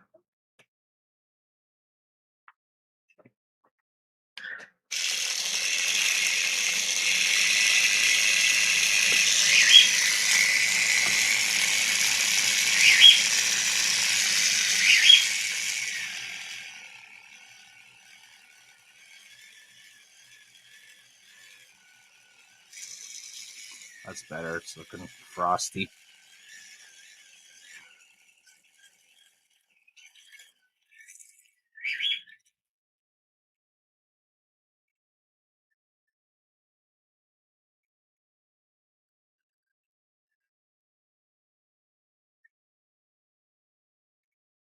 So I'm just doing this in an effort to get the paint to adhere to it.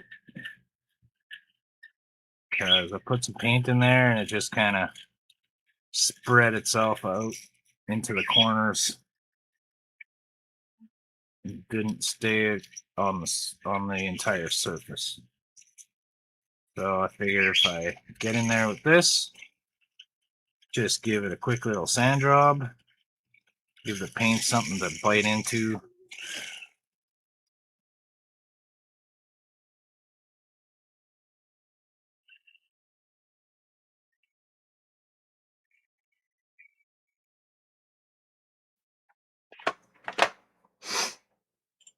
The brush here, let's give that another shot.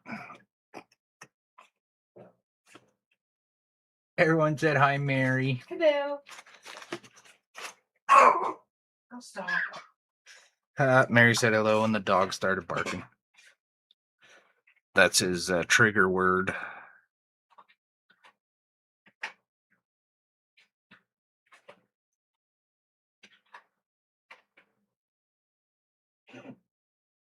There, that's better. That's spread out nice and even. It's going to collect in the corner a little bit, but that's all right.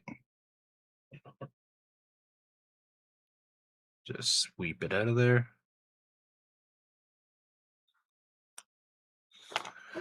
All right, everything needs a couple minutes to dry.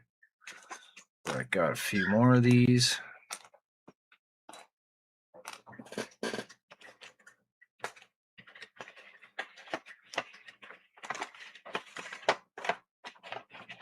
Thing stuck in the box.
But I thought it was pretty funny last night when I was muting my mic for the noise, but then Buck was making the sound effects for my drill, which I got a good laugh out of. That was pretty good.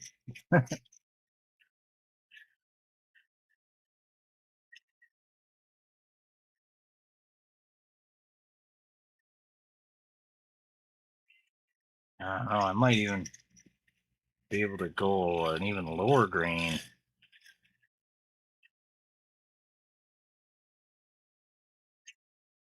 Let's see how this works out. We get these ones cleared out and painted.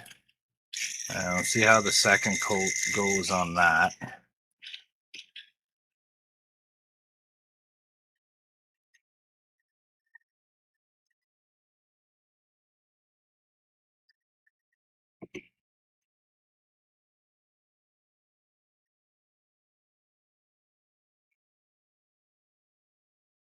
Get rid of that little bit of a sprue there.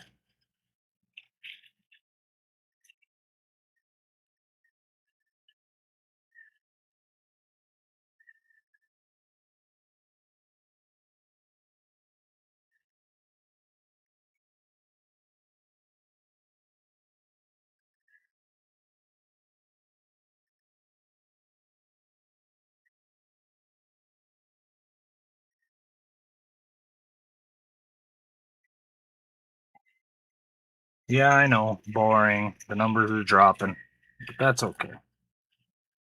I'm gonna get these painted up and then I'm probably gonna call it quits.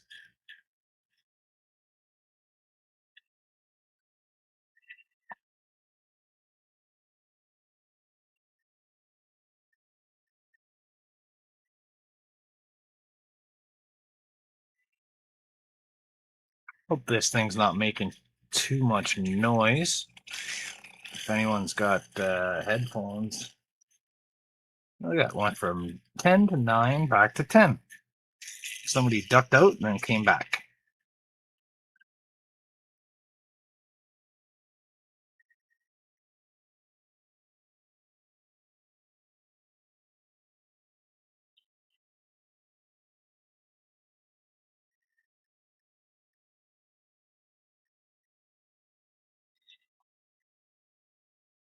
Already done this one? Yeah. Okay.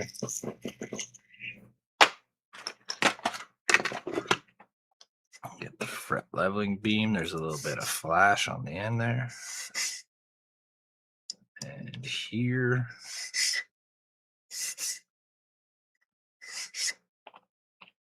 Just get rid of that. Ew. Whew. Pardon me. Pardon me.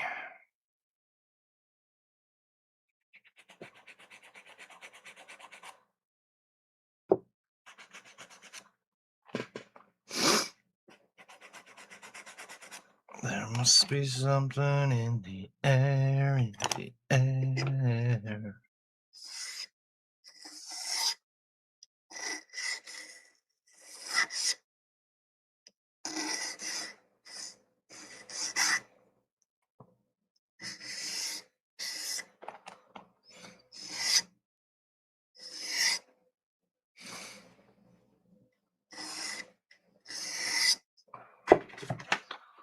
All right, let's get another. Yeah, it's not very thick on there and even, so we'll get another coat on it.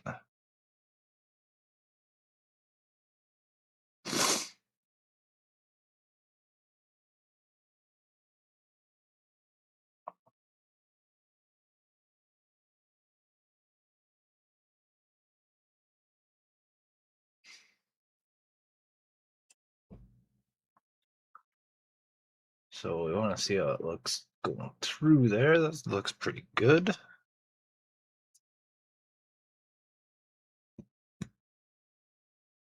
Pretty even.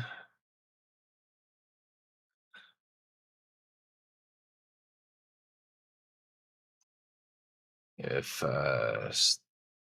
Stephen Martin is watching, tell me if it's even, Stephen.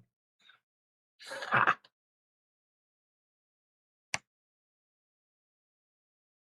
That's not bad. So if I got a light behind it, see, these aren't lit yet. Well, it's not, they're all wired, but it's not plugged in. So we're gonna do that. Okay.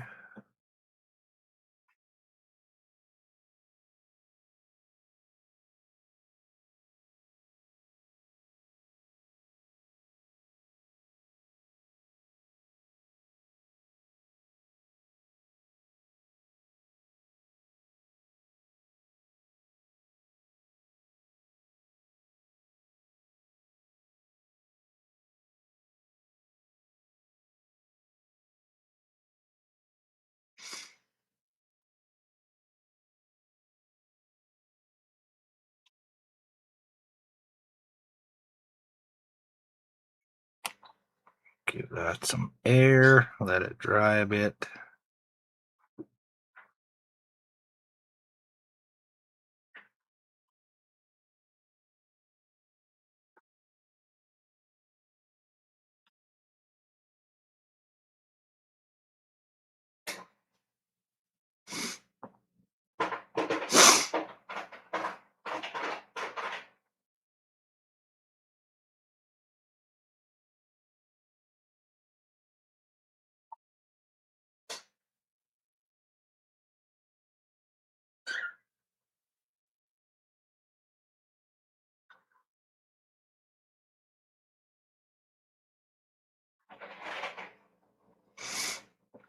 And just catch up on the non-existing comments here. Cam says 10 people. This one's from a while ago. Down to 7 now, buddy. Says can't hear, so the sander's not that loud. That's good. Kind of lowers the sound. Right on, right on, right on. All right, all right, all right.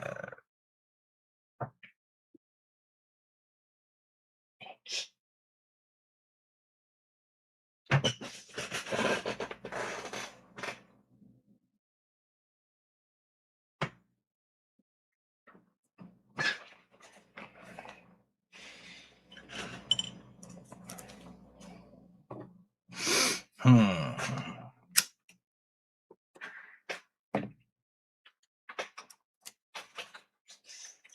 Cheat with the heat.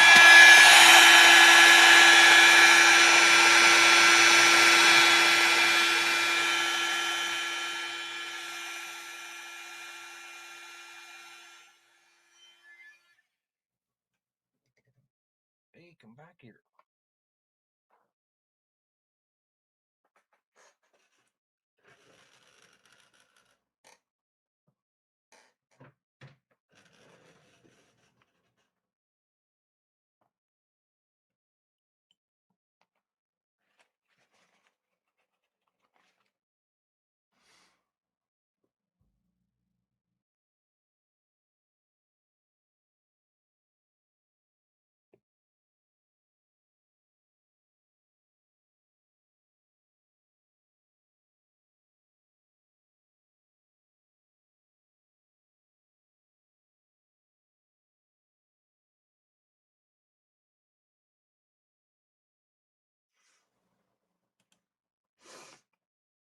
Howard says, yeah, the boxing, they went from 30 plus boxes to a pile of cardboard, ready to haul to the recycling, and cleared up a big area so I can work around.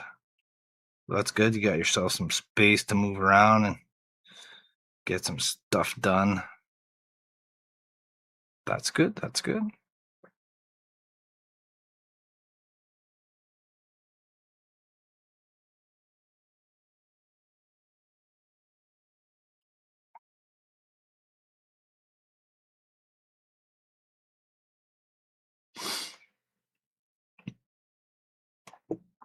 Okay, give it a bit more time.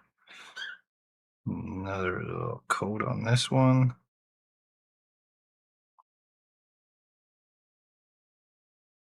There.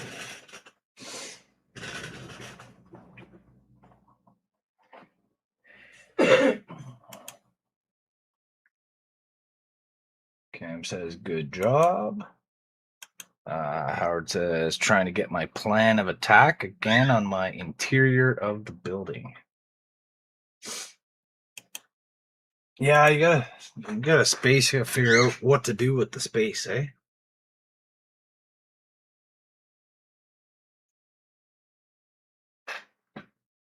See, I'll just give that a bit of heat again.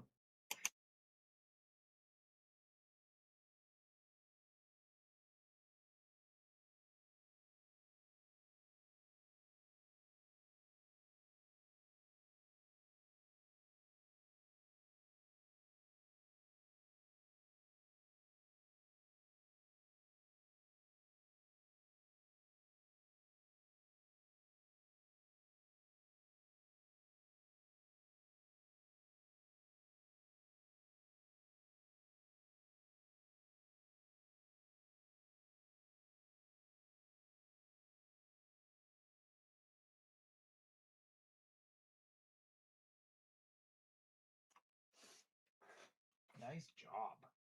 Mary wrangled the bird on the first try. Got him in.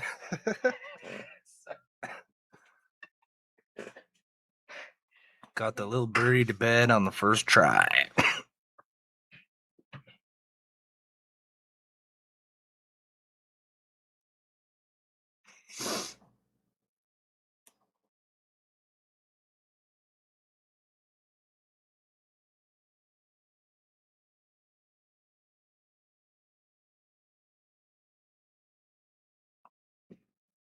There we go. I don't know if this is the best brush. What else do I got? Yeah, this one's a little better. A little bit wider. Just slightly. Slightly thicker. There we go. One stroke and it's coated. It only takes one stroke to coat it. That's what she said, yeah.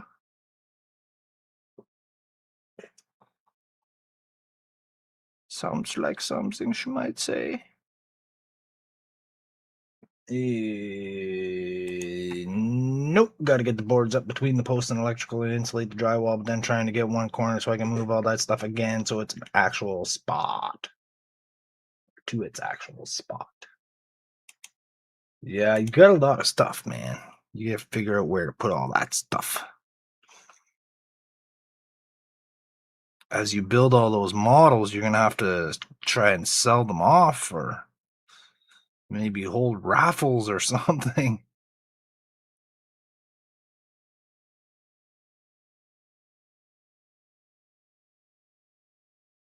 That's what you should do, Howard. Get some online raffles going.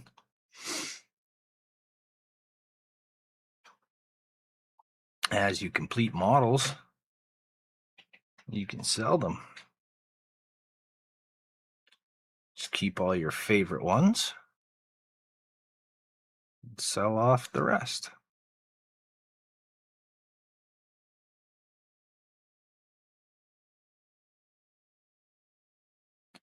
I'd love to be able to sell my models. That would be pretty cool. Or do, eventually, once my skills get better and I can do proper wiring and lighting and stuff, I'd like to try to start getting into some commission builds for people, but I'm not there yet. Still got a lot of work to do before I can do that.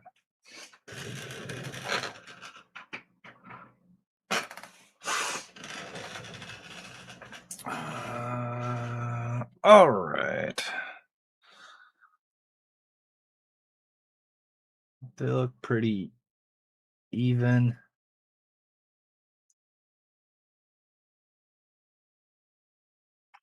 Howard says like the George Carlin skit about stuff. Okay, so what I'm gonna do, let's see, I'll put this on. We're gonna see.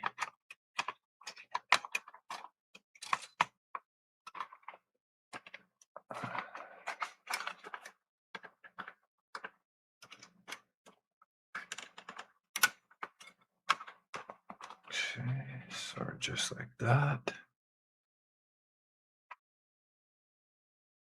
All right, so that's pretty much gonna go flush with the top and bottom.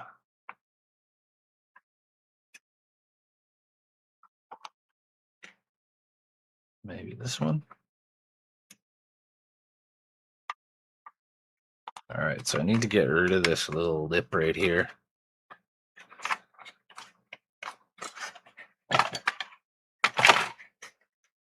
That's easy enough. Just cut it away.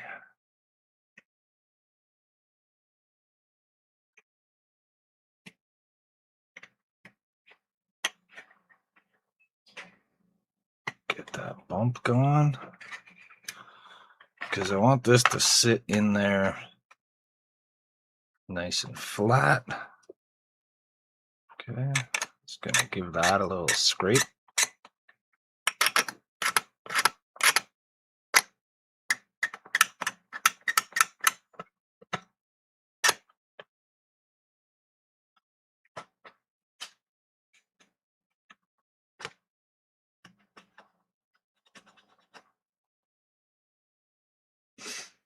So Howard says if I complete them, first I need to build them and such. The Lego stuff stays and the part works, but I still have a lot of room for display space once the building is finished. And he has a plan if he needs space in the future. We all need space.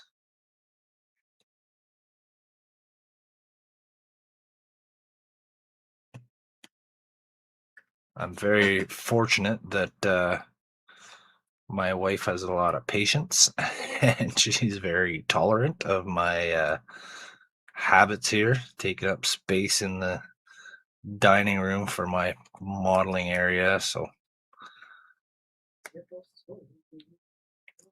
get a lot of support. I'm very lucky.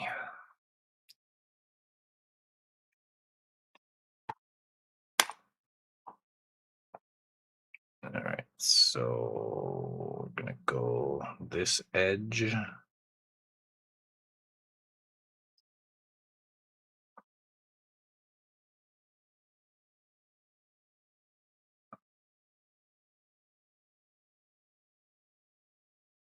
There. So I'm just gonna stick it on one half for now.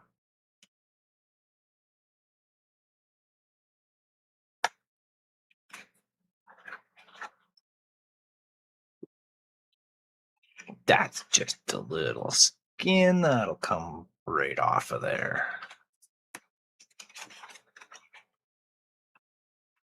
I'll just scrape that skin off after.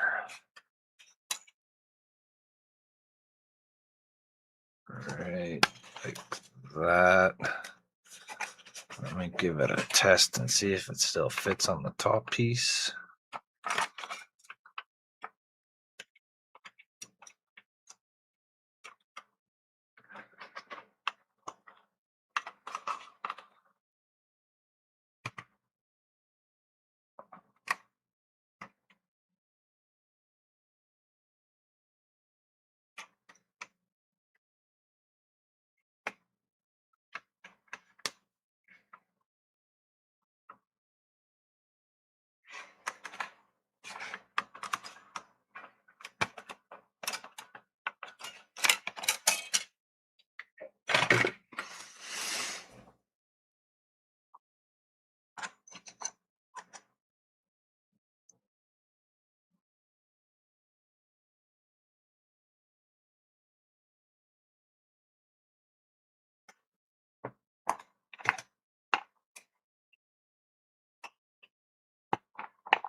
Cool. That's nice and secure. Got a little gunk on the outside, but I can scrape that off. Not a big deal. Okay, let's try a different approach here. Let's put this on.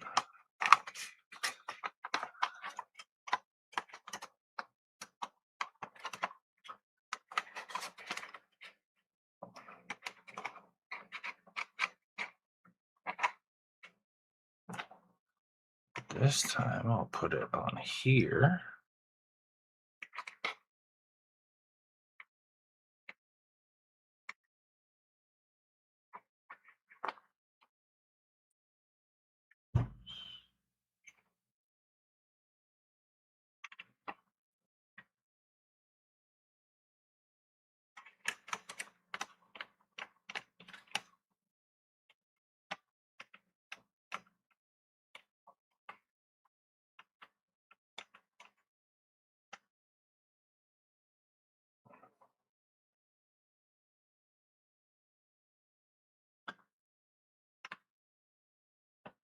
So he says, while I'm holding this, I'll just read the comment here. Just remember, I got about 10 buildings and a house with 23 rooms. Holy smokes.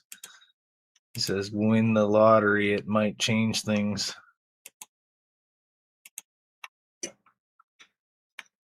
Well, I don't buy lottery tickets, so there's no chance of me winning it anytime soon. My parents tried for 40 or 50 years and they never had any luck.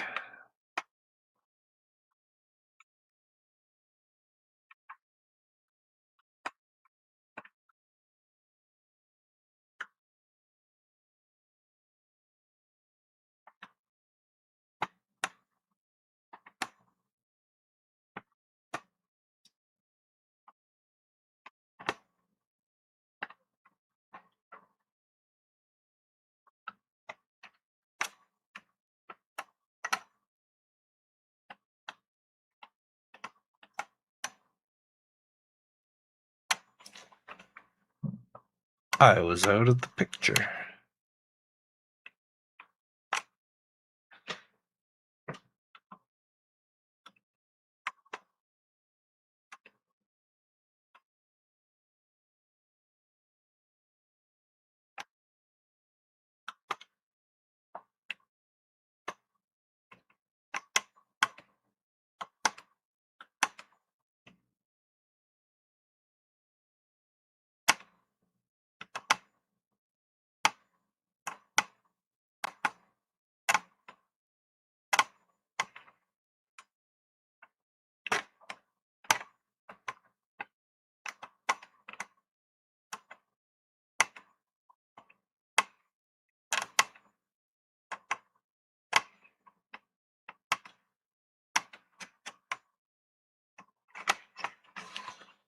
All right, so I got that little bit of glue cleaned out of there.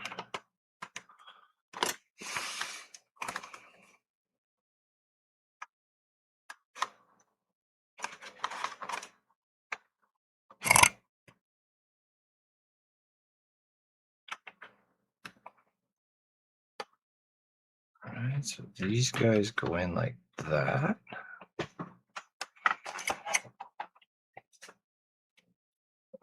Let me see.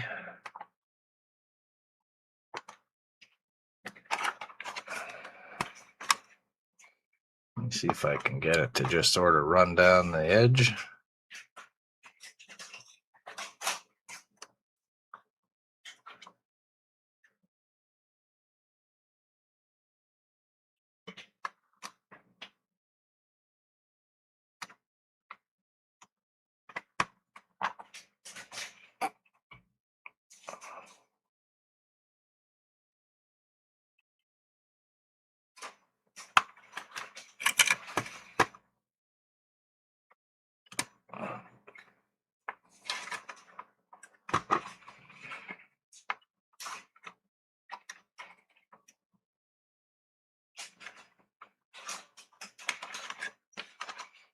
Okay. So I'm only gluing these to the bottom half of the hull, because I still need to be able to open this up and put the lights together, finish the wiring. It's not 100% completed yet. Let's get that down there.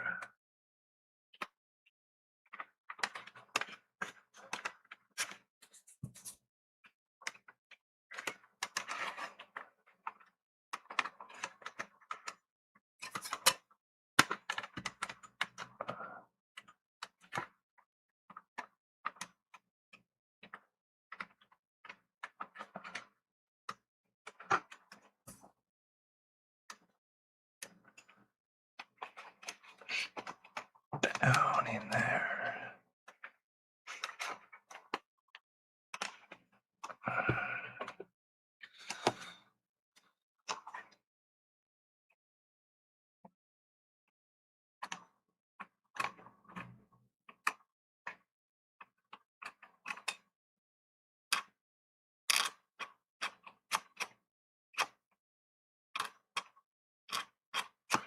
So if you guys have ever watched any of my videos, my build videos on my channel, a half hour or so build video is cut down from like 6 or 8 hours of me just doing stuff like this, not really saying much, focusing on what I'm doing.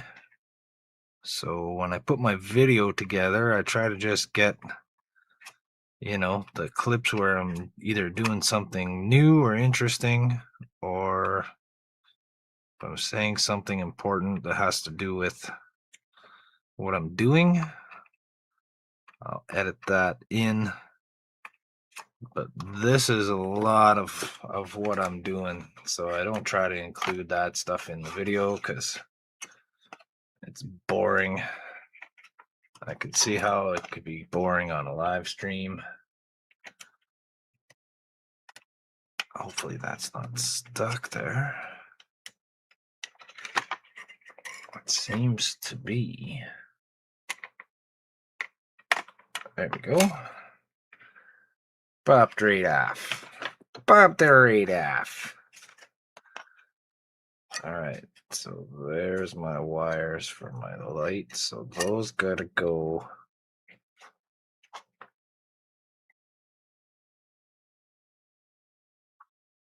to there.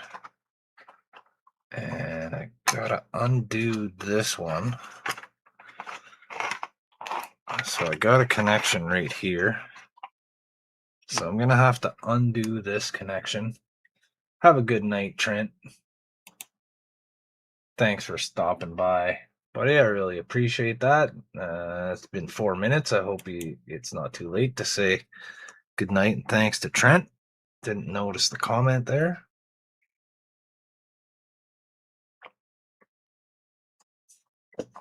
But thank you, Trent, for stopping by. I appreciate it.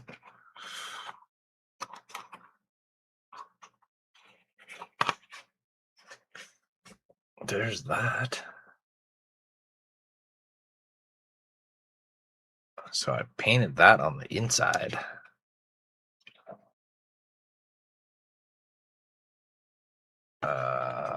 Once it's all together, I'm going to go around this outside rim here with the orange again, because the blue kind of pushed it out of the way. So I'll just do it on the outside and we'll be good to go. Just like brand used. As good as used. Okay, so this one's going to go to the top of the ship.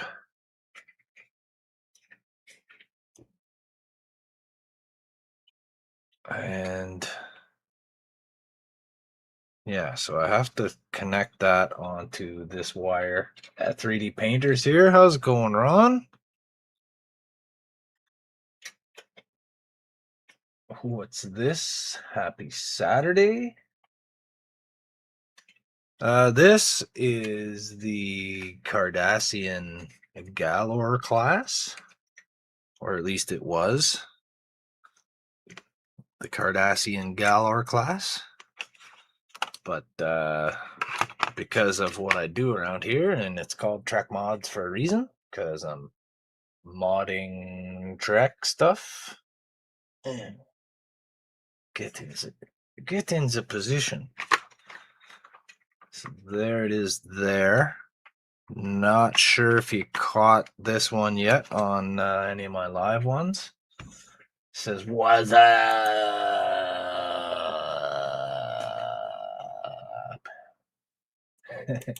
Hey, Bricks, that's Keith. Bricks and Sprues is Keith. Maddie Y is Cameron. Looks gold. Looks gold. Looks gold. Oh, that looks gold. Indeed. I got an LOL from Ron. Nice. Okay, so yeah. So if I know that you're not a huge fan of Star Trek already, but with this ship here, this pod part right here, this upper deck piece, that's supposed to go right here on the nose of the ship. I don't like that. I think it looks dumb, so I decided to move it. Where the hell did I put the box, man? The box! Where's the box? So I relocated it to the back here, so it looks, it kind of reminds me of like a battleship bridge, or like maybe something you'd see in Star Wars on the Star Destroyer, kind of reminiscent of that. So I'm a big fan of your channel, so that's all that matters. So thanks, man. I really appreciate that. Keith must be cool because that's my middle name. Yeah, Keith is pretty cool. I got a chance to meet him this summer. We went to Louisville, Kentucky to Wonderfest, and I met Keith there. He's a super cool guy, man. He's really nice. Keith's channel there, Bricks and Sprues. He's usually doing live streams. He doesn't have any videos yet, but he's working on a Klingon Kronos 1. really big 350 scale ship with all the super details, and he's really taking his time and making it perfect. It's awesome, and he's changed his channel to Bricks and Sprues because he's getting into building some Lego kits, which is pretty cool. Keith streams on Tuesday evenings, so yeah, go check him out. It's fun to watch. It's fun to hang out and chat and talk to him. So yeah, like I said, this piece is supposed to be coming off the nose. So I made like this little support pylon right there. I relocated it to the back. I drilled out all the windows. I just finished gluing in the I guess they're the engine things. I don't know. They light up. My I'm not sure if it's supposed to be a weapon or a deflector dish on the show, but there's that. But another thing I did on this is it has this tail bit here that comes off the end. So about this much of it goes right here. So I chopped that. I removed it. And I've converted it into a little shuttle bay. And I got some little shuttles there that my buddy Donnie from Don's Modeling Desk printed for me. He sent me a bunch of them. Just little gray shuttles. I'm not sure what they're supposed to look like, so I just kind of used my imagination. Put some colors on it. Ron has tons of Legos for sale if you need or want to buy any bricks and sprues. There you go. So yeah, I scratch built this little shuttle bay, and I got some holes in the floor there. The idea is that they light that little shuttle from underneath, and I got my ceiling there. I'll just get the lights.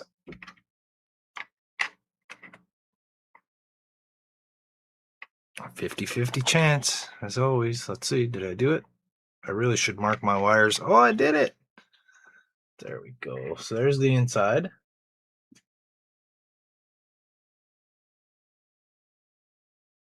I darkened up that ceiling because it was kind of really washing out. It looks like an armadillo, really.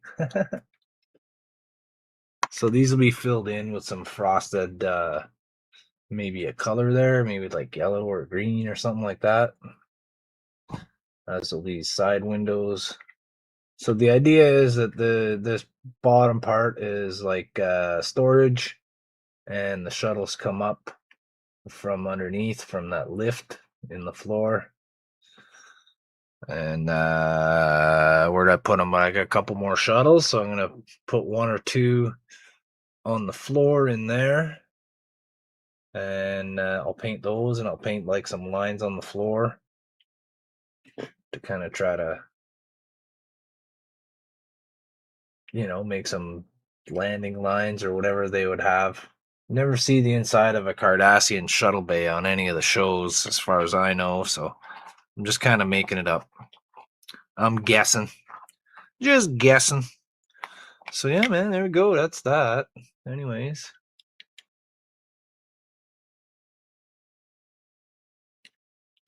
So the inside of that is just little bits from other models, little detail pieces I just cut up and glued in there and stuck in place. Stuck them on in there. Not sure if I'm crazy about the way that ceiling is now. I think I made it a little bit too dark. It seems once the paint dried, it got a little more opaque. So this is going to be mounted on the bottom of the ship somewhere. I was thinking right here, but I have to put the stand somewhere, so probably like something like this coming right off. And then it needed the rear end of the ship has this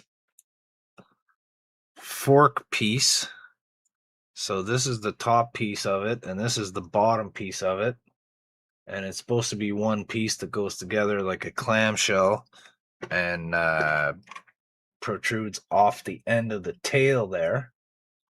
But I wanted to have two of them. So I want to have one up here, and I want to have one coming off the underside of my shuttle bay. So what I did was I made the other side out of stuff I had, right? That's the impulse engine from the Miranda class ship. We got some little tubes and details from the NX-01 Enterprise on there. We've got some details from the Excelsior on there. We got crazy glue caps. We got little, just whatever I could find, right? So I made the little other sides. So that's going to be up there. These got little lights on the tips too. Those light up nice and orange.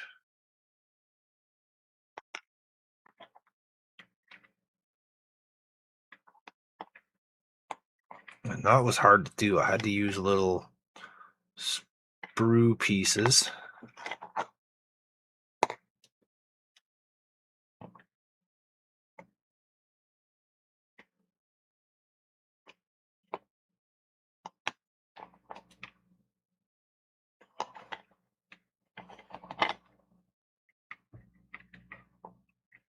Howard says you have an old Death Star Lego set. Do ya? Do ya? There we go. Come on, wires. These wires are so thin and delicate that you barely hang on. Ow. So, there. So we got those little tips lighting up. No lights on the other piece or the other side.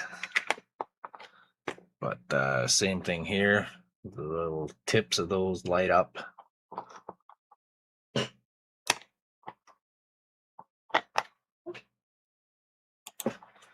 See, Ron says, dude, your kit bashing improv is next level with your works, Jody. I'm always really entertained watching.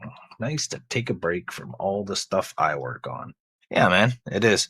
I enjoy watching, like everybody in the HTM group pretty much does a live stream, like a solo one day of the week. I've seen you on the Friday group ones quite a bit. But if you go to the HTM site or the YouTube channel, I guess, I don't know, where is it? Is it in the Discord? I think it's right on the HTM YouTube channel. There's like a schedule, so like Monday, Tuesday, Wednesday, Thursday, Friday, every day there's a live stream by somebody in the group, and I really enjoy watching them.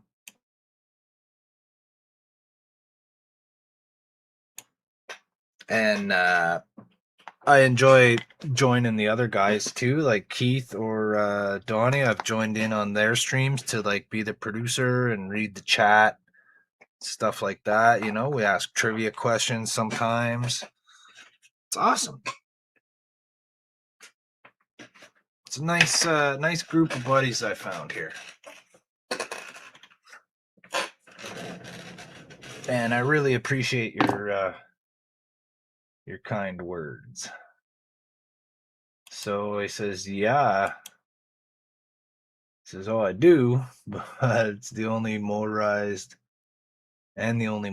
walking AT-AT. Says it's already built, and I don't want to sell it. Oh, there you go. Keith has the full schedule in the description of his live streams. Yeah, I gotta start doing that. I gotta start filling out the description and like adding links.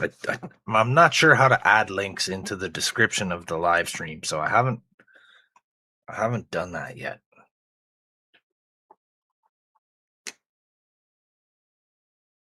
So I found this piece here that I cut away from the excess from what I used to make that little neck pylon there. So that's the lid from one of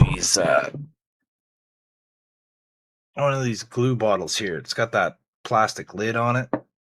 So that's what that is. And here's the rest of it. So I might change my strategy here. I'm thinking of changing up my game plan to make that joining pylon. I might just use this because it matches with what I have on top. And it's a lot easier to build and put together. And it's not going to obscure this detail and stuff that I have here. Because if I put that on, where'd my pieces go? Right here. If I use these, I'm going to lose a lot of this top. It'll be that. It doesn't need to be that big. I think it would be cooler if it was just like a underslung pylon like that.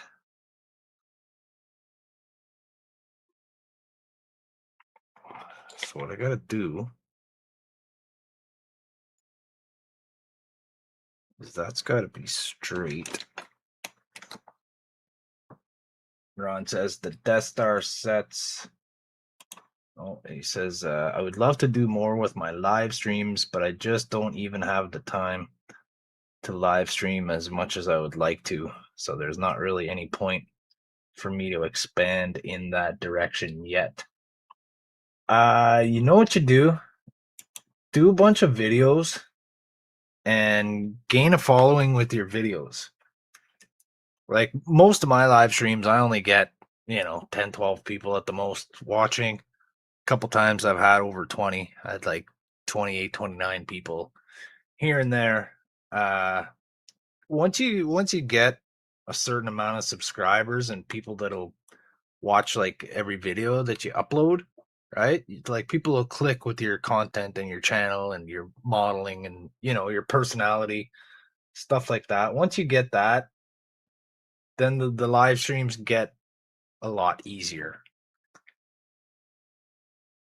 And it's like kind of worth the time to take, because I don't know, I'm doing this on live streams because it's fun to interact with the viewers.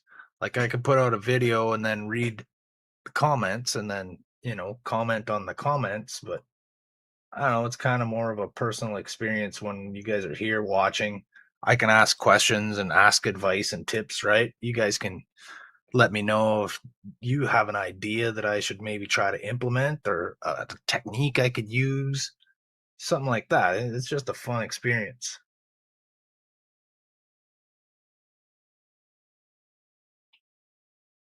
It had like 5,500 views.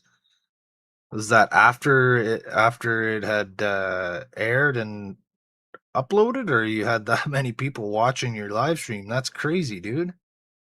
If you had 5,000 people watching your live stream, I'd be fucking doing it every day.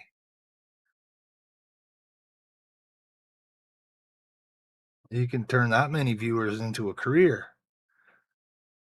I'm just doing this for fun.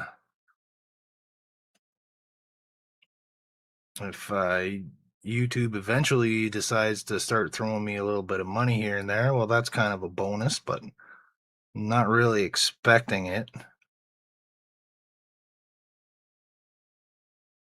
Like, I don't want people to click on my videos and then get an ad like every 5 minutes while they're watching it. That would bug me. I don't want that to start happening. If it does, then there's ways, because apparently when you reach a certain threshold and YouTube decides to start giving you money, they automatically set all the settings to maximum ads for your videos. So if you don't want that, you have to go in and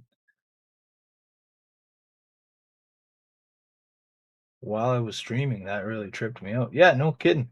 Boats, when you put Star Wars in your title of something, you'll get a lot of views, man. People like Star Wars, and especially if it was it that big Obi-Wan riding the freaking monster model that you're working on, because that thing's super cool, man. Everyone's gonna want to see that.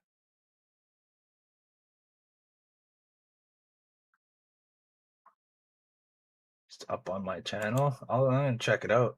Total fluke. It was the only time that ever happened. Yeah, I had like couple videos that took off for I don't know whatever reason, but I got one that had like 10,000 views. It's got over 10,000 views now, but within like a week it had like 8 or 9,000 views, and I don't know what happened. And I have another one that's up at like 9,000 views, and I don't know why. Like they're all sort of similar to each other. And I don't think I did anything special in the one video that I didn't do in the one before that, but Howard says, people eat up certain things on here. You never know what people are going to watch. Yeah, it's true. If you look at it, what all the most popular videos on YouTube are, there's stupid, nonsensical shit that I don't even understand why anyone would want to watch.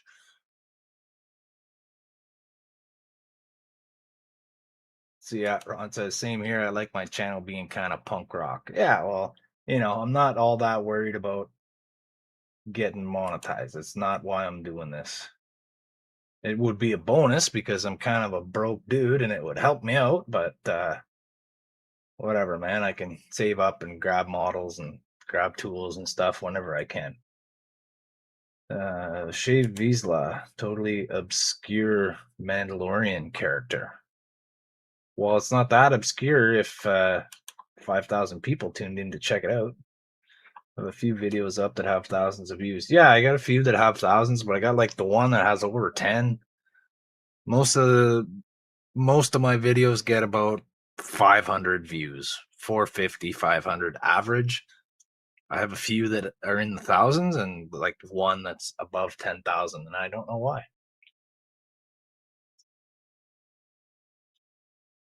Money talks. What's that? Oh, come on, dude. I just got dashed by Howard. Come on, man. Thank you, my friend. Dash.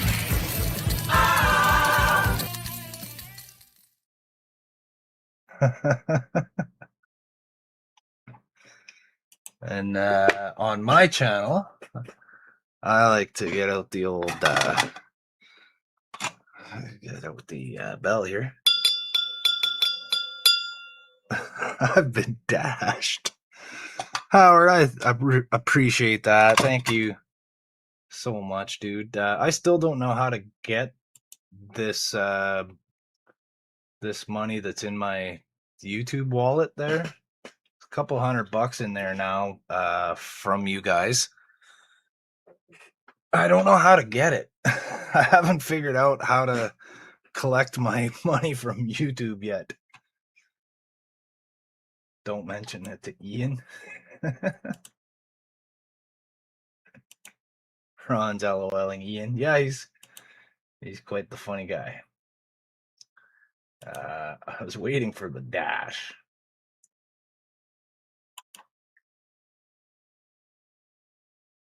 He says, tell you how it works. Tell you how it works, So you know how I can get the money from YouTube? Is that what you're saying? Is that what you'll tell me? All right, I'm gonna cut this thing off. Try not to spill my little container right there.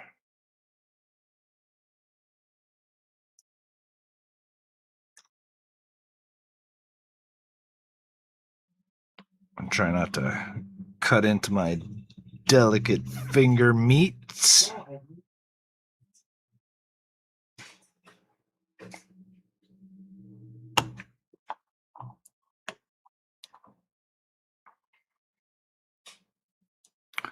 A little tough to hold on to this thing here. This is made out of that, whatever material this is, resists this. It's made out of the same shit as the lenticular plastic. It's tough to cut, even with this thing.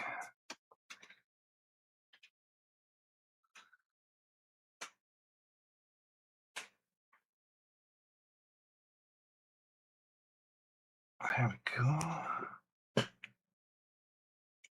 Ian with the algorithm of YouTube. He's a know-it-all. Well, he's got experience. He's been on YouTube for 7 years or something like that. I'm not worried about appeasing the algorithm. I'm just gonna do what I'm doing, and if people like it, then people like it. I don't care if the robots like it, or the aliens like it, or the whoever likes it.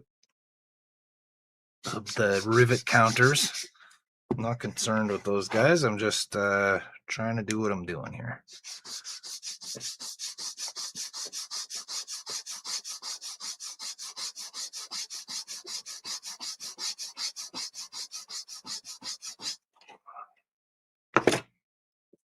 So there.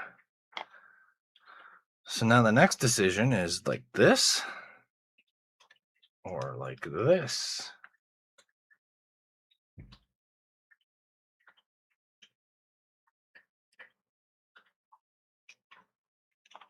So Ron says I'll be streaming tomorrow, working on Obi Boga. Tell us what time, and we'll check it out.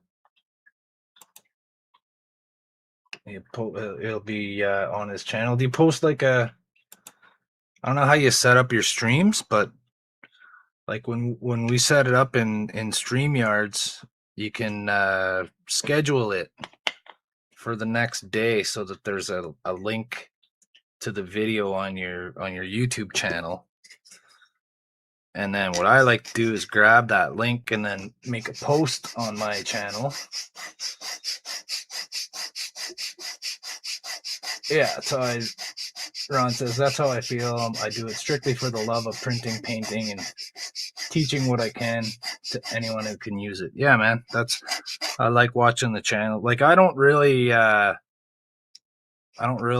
explain what I'm doing. Like a lot of people say, I'm using this particular paint and this particular tool or product or whatever. I don't really worry about doing that because I just kind of use whatever I can get my hands on.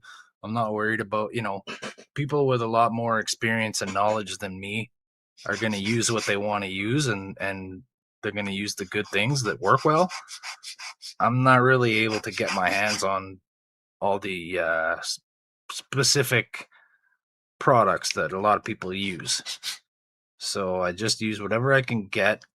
So I'm not going to bother explaining what I'm doing. Right? If anybody wants to learn anything from watching me, it's creative techniques, stuff like that, like how to, think outside the box, really. Like I'm not going to open a model and follow the instructions and build it like it says in the instructions. So trying to teach someone else what I'm doing, and following my build, unless you're trying to do all the same random sort of modifications. So I don't really plan this stuff either. I just kind of start doing it, and I'll get an idea and I'll try to implement it. And if it doesn't work, well, then I'll try something else. So like I don't really plan this stuff out much. Sometimes I think about an idea and what I might want to do a little bit ahead of time, but not really.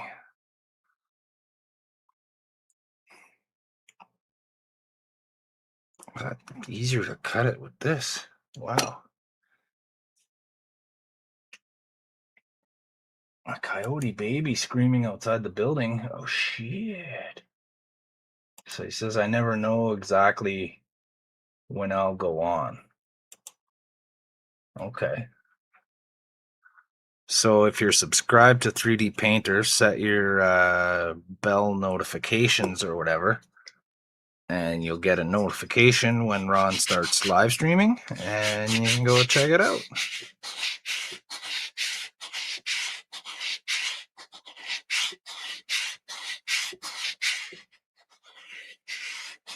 I kind of been streaming at random times myself, right? I was following Canadian Starships every Saturday But Andrew streams till 11, and he's already got his time slot established with his fan base, and I'm happy to fill in for him tonight, but I'm not trying to take over his spot or anything like that.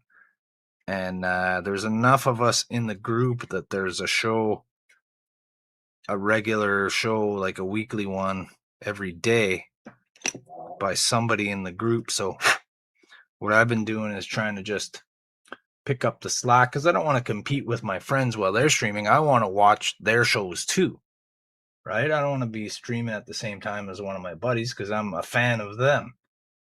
So I want to tune in and watch.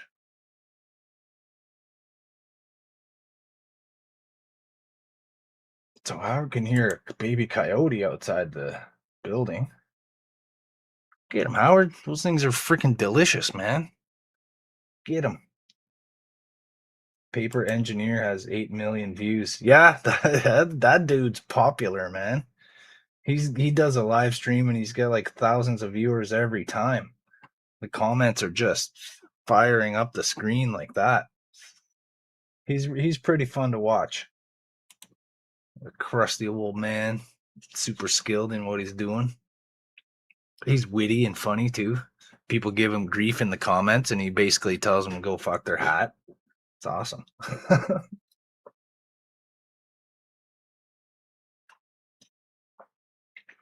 Ron says, I explain what I'm using so that other people wanting to learn stuff and know how and why I'm doing whatever. Yeah, you see, I don't bother doing that because most of the people have more experience than me and probably more knowledge than me with this stuff, right? I only started doing this modeling stuff like not even 2 years ago. It's only been about a year and a half. And I've only done 5 models, right? I got 3 on the go right now, but I only have 5 completed models that I've done so far.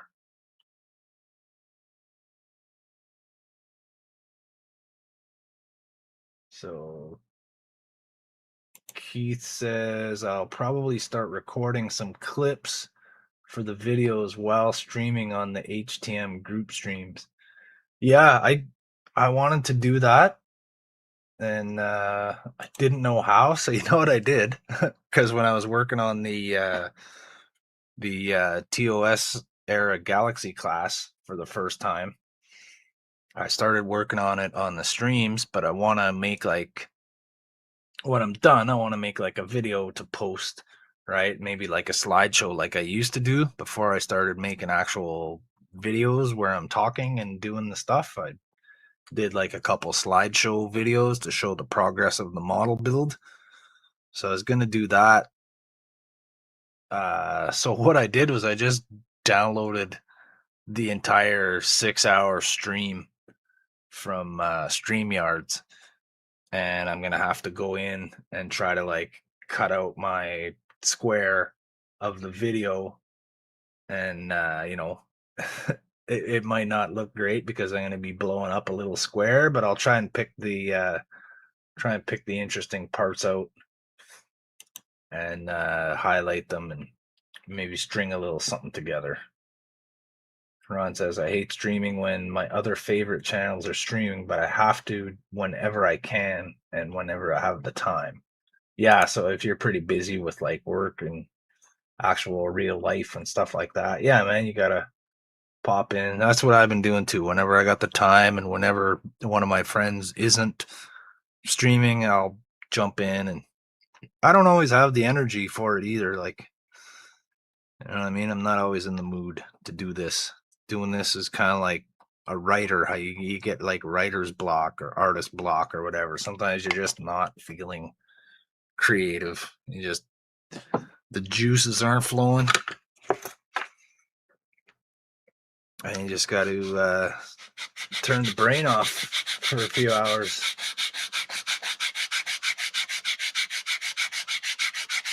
It says I've really come a long way for only having done it for 2 years. Yeah, well, I was doing luthier work before. I was doing guitar repair and maintenance and building instruments and stuff like that. I've built cajones and tongue drums and a couple guitars and stuff like that. And then we ended up moving. We had a house, and then we ended up moving to this apartment building. And I can't really do the guitar stuff in the apartment anymore, right? I had like a workshop at the house, and I had a trailer set up that was my workshop, but we had to get rid of all that. So I was doing it out at my dad's place for I don't know, a couple of years or a year or so, and then my dad passed away, so I lost the place where I could do that, and I needed to do something because I've been off work for a few years because of my disability. So I needed to do something to be creative and just sort of keep busy and feel productive and useful. And Star Trek Strange New Worlds came on the air, and I saw the new Enterprise, and I was like, holy shit, I wonder if there's a model of that. And there was a model, and I got my hands on it. And my buddy in the comments here, Too Loud, he got it for me for Christmas. And as I was making it, I was like, you know what? I wonder if it would be cool if it was a refit.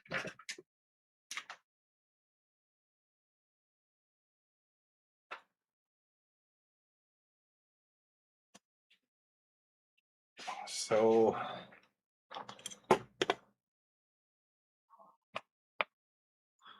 this thing's big.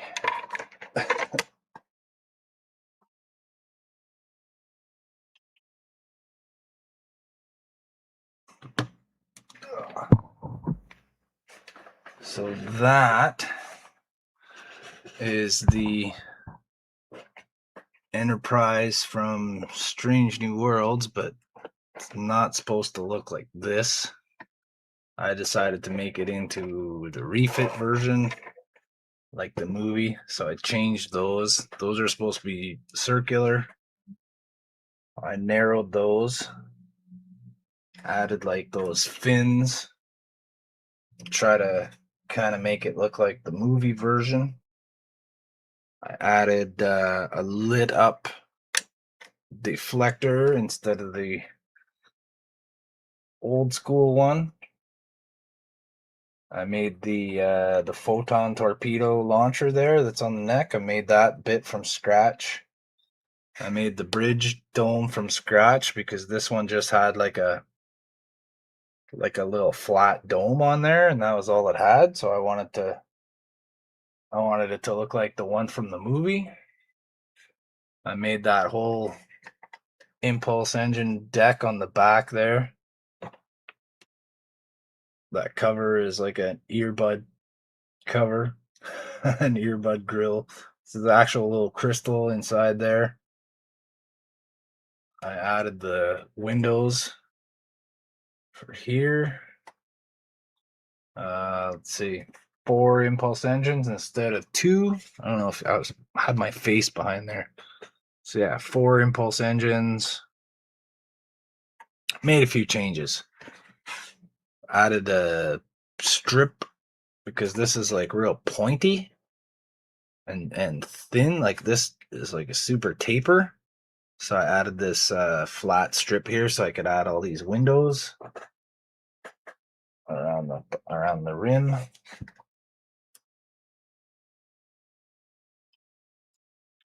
Okay, man. The bottom sensor dome there is built from scratch also. It's little gift cards and pieces of plastic and stuff.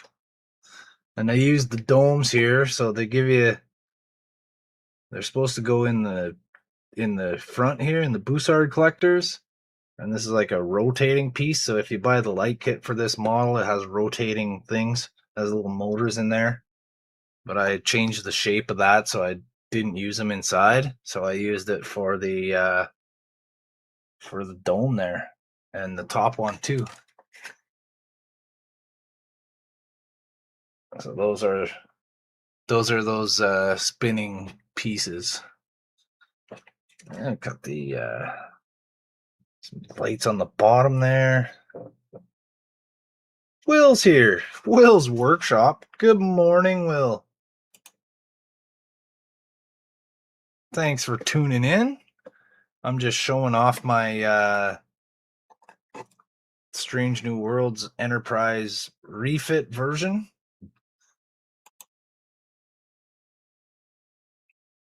that I made. So this was the first model kit that I made less than 2 years ago. Thank you, Will. It says lovely looking model.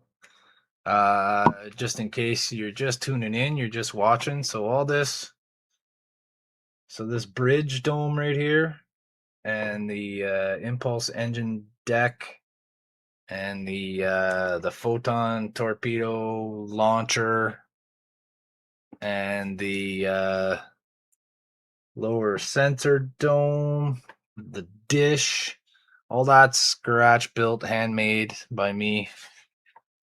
Some mods. I even added the little light on the bottom there. The kit. Oh, it looks like I got a bit of a crack there. I gotta fix up. A little bit of paint and putty will fix that up. But yeah, that's my Strange New Worlds refit. Oh, I put the Arboretum window in too. Didn't have that. And I kind of tried to go with the paint job of the, this is also a light. 1701. USS Enterprise. Yeah, so that's my first model kit that I made about 2 years ago. Almost 2 years ago.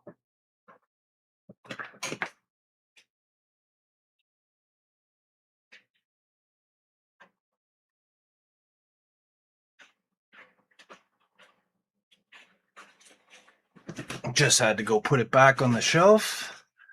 But the first model I actually made wasn't a kit, because I was getting antsy waiting to get the Enterprise model. So I made this guy out of just stuff from around the house.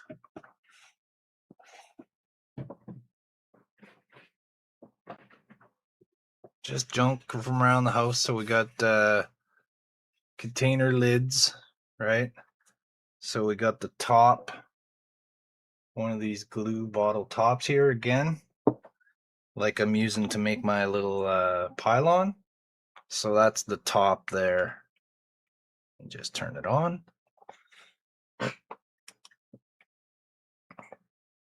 So that's the top of one of those glue bottles. Same thing for here. Right, so this is a flashlight that I had, like a headlamp mounted, a head mounted lamp. And I got a toy car rim in there as like a bit of detail. Will says if the A-team were model builders. Yeah. So this is like a big medicine bottle. You get certain types of medicine in. You know, medicine. In Canada, we can walk into stores and just buy medicine. So that's the lid for it. This is from a flashlight. And inside it's just Christmas lights. A little string of Christmas lights in there. Keith's going bye-bye. Keith's going off to bed. Yeah, it's late. Good night, Keith. Bicycle. Keith always says that at the end of when he's leaving. It's great. I love it. So I call this the USS Reclamation because it's made out of junk. The only thing I purchased to make this ship was glue. Everything else was stuff I found around the house, like pen caps, and these are markers.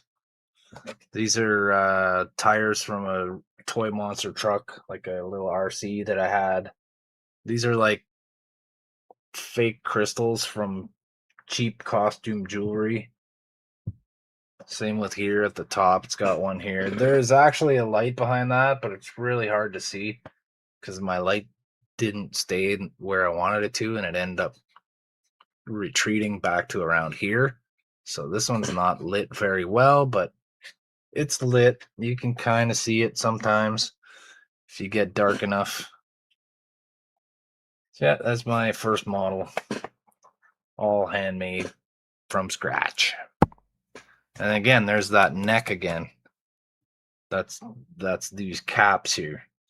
So the exact same thing that I got here on this pylon there. So that's the same thing. So I just heat that up and bend it to the shape I want. Oh, I keep bumping the microphone, man.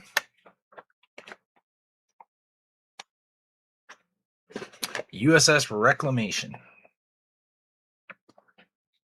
That's it. So let's see what I got done. I painted all my orange engine bits there.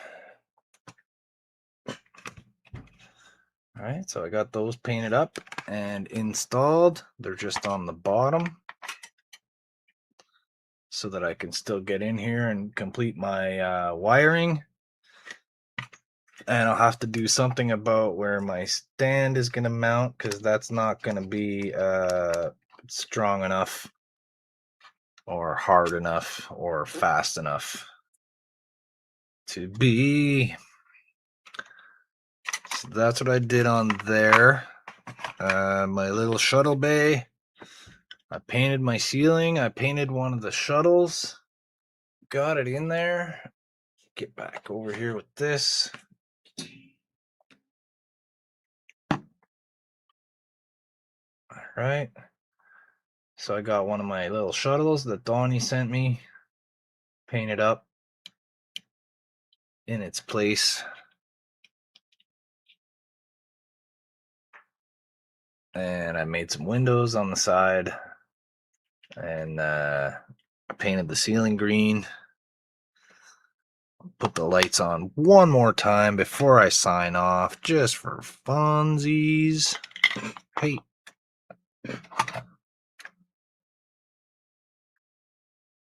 Wrong ones. Oh, why do I never get that in the right spot?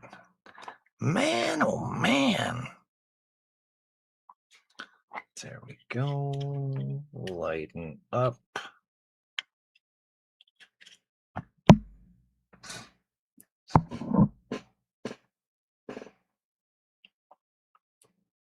That's not bad. Can't really see the floor lights that much. Maybe I can open it up a bit more. Make the holes bigger or something. So we get more light shining on the bottom of it. Or maybe I can add little I can pop it off and add like landing gear, landing feet to lift it up. Thank you, Will. Will says looks amazing. Johnny saying thanks. That's so cool. Thanks, you guys. I really appreciate that. Yeah, maybe I can like add some little landing gear to sort of lift it up a bit more so there's getting more light from underneath. That might be cool. And it'll be easier to see in there once these are dulled down also. Those are going to be filled and frosted. Maybe I'll make them a color, maybe like sort of yellow.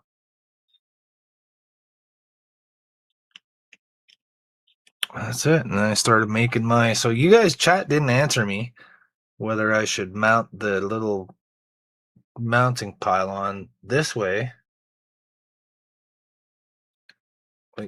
Like sort of this way or this way. So this, where my finger is here, that's the bottom of the hull of the ship. That's like the belly of the ship. So we want that. All right. So the one I got up here is kind of almost straight up and down. It's a little tapered to the top.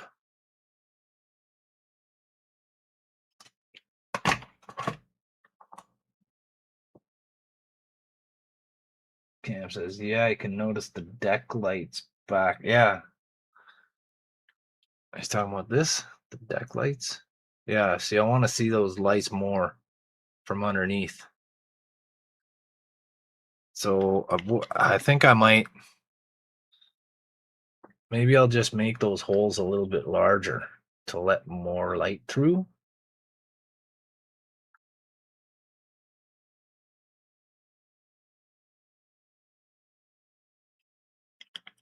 Not sure. Cam says yes. Yeah, you can kind of notice the deck lights a little bit, right? If you look at it on the right angle. If I cover this,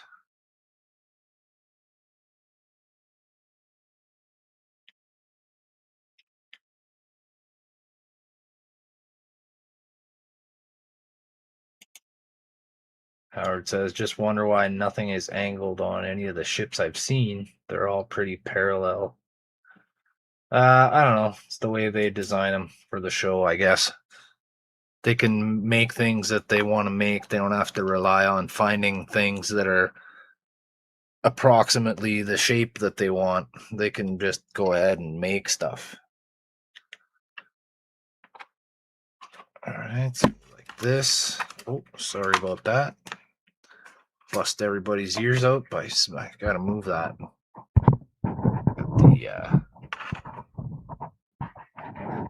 I got the Guitar Hero mic. That's what I'm using. It seems to work pretty good.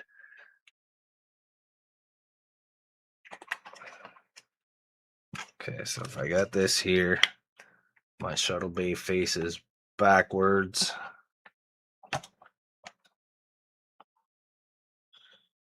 So tapering to the top or tapering to the bottom or even this way. I kind of like it this way towards the back.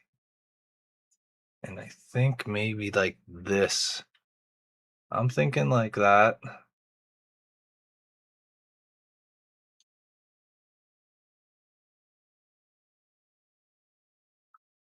Taper to the bottom, Will says. So the opposite of this, Will, you think? This way? Let me just see this here.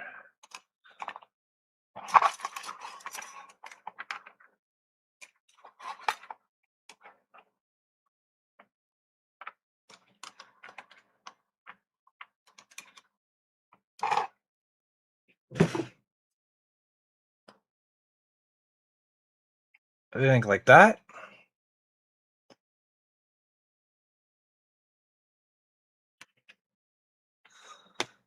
Or like this.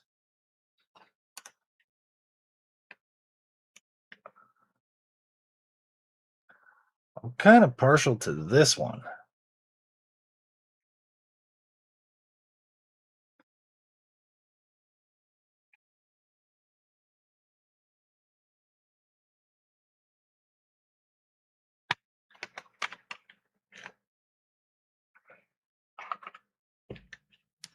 So I moved it before Will commented and said, yeah, I think that looks good. So which one looks good? Like this?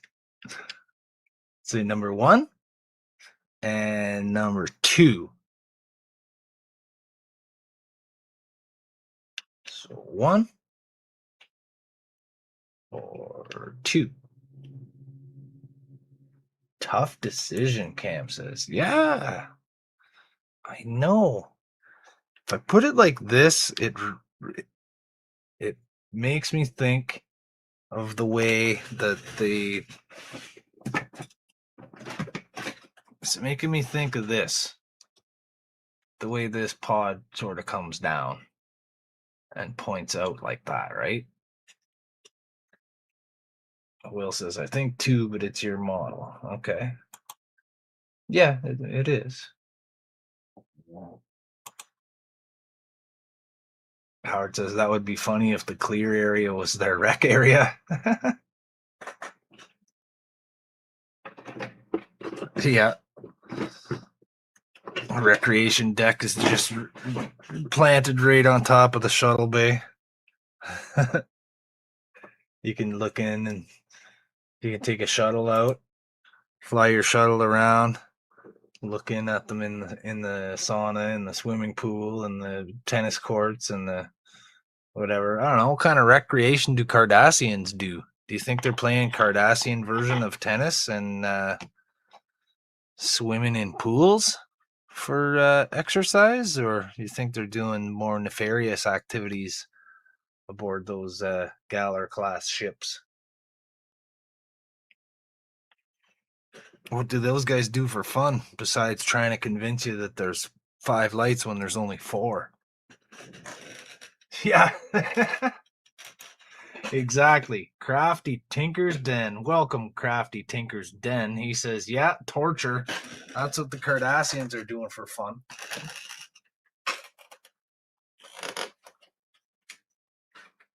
That old Galdo cunt.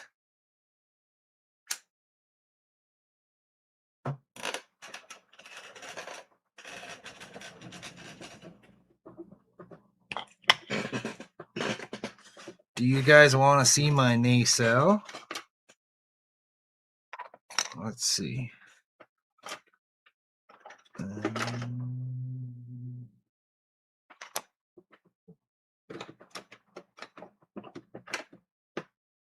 There. So, I don't know if anyone here, a couple of you have been more like Ender's Game with laser tag. Gambling for sure, Cam says. Gambling on what? You gambling on a fart? Don't gamble on a fart. You'll never win.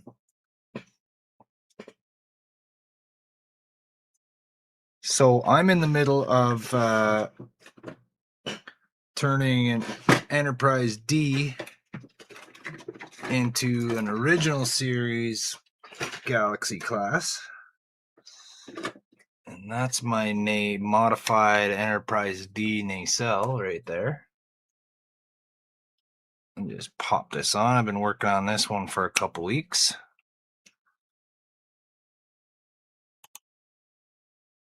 So there we go. So I took the Galaxy class nacelle and I've modified it into an original. This has all got to be painted, but we got the little grills there. We got the intercoolers. We got the little back sphere dome, except it's elongated because of the shape of this. And so we got the bottom hull that's been modified more to the shape of the original Constitution. You know, a fart is just poop's death cries.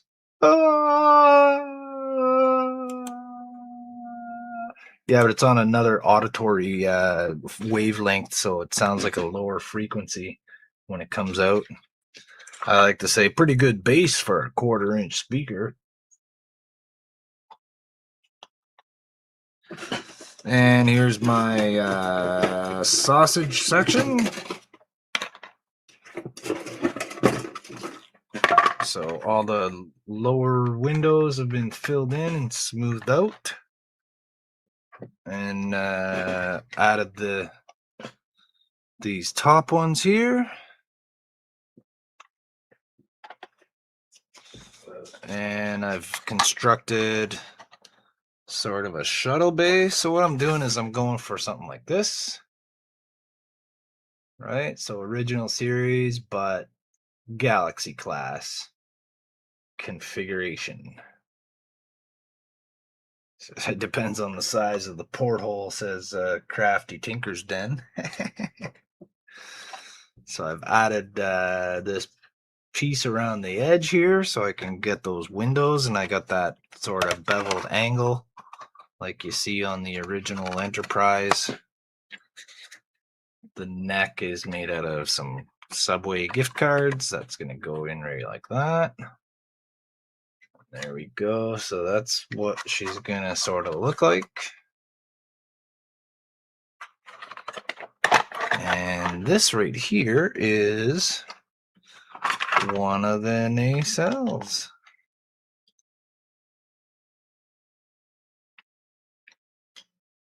And I'll just show you that before I end the stream. There we go.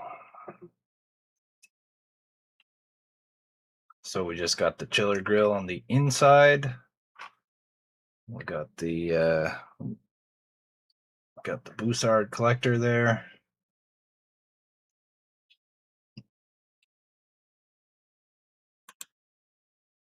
It depends on the size of the portal. There we go. So that's what I'm working on lately. And I showed you guys the 7D cattle bruiser, and you just watched me work on the Cardassian whatever ship. I haven't come up with a smart ass name for it yet. So whoever's got a smart ass name for the Galor class mod, let me know in the comments what you think it should be called. Cam says very nice. Thank you, Cam. Crafty Tinker's Den says cool find, subbed. Thank you for sharing. Hey, thank you for clicking and giving me a chance and watching my weird little ship show here. Check out my channel. I don't have that much. Well, I got a lot of videos, but I've only done a couple builds. I'm only on my second one right now. I'm working on this one right now. So this is the Miranda Hornet. So this one is get over here. So this one is the Reliant, but the Reliant is, thank you, Will. Will says nice work. So yeah, this is my modded Reliant. I call it the Miranda Hornet. It's inspired by Bill Krause's Duderstat design. This other my shuttle bay. Got the impulse crystals. We got handcrafted chiller grills on all four sides. This little pod here is made out of a little hand torch, and it's hard to see right now, but there's an arboretum in there that I made out of little bits and pieces of stuff.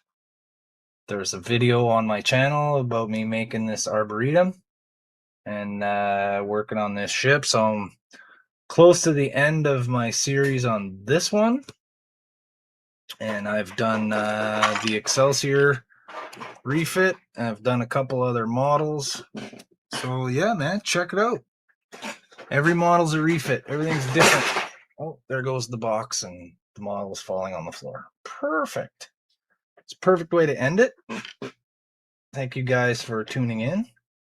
I'm only starting, so you got way more than me. Well, if you're starting and you're going to be doing something similar, I'll definitely subscribe back and I'll check it out, man. Maybe you can join our group of modelers with the HTM group. I don't know how to put links in the description, but look for this logo.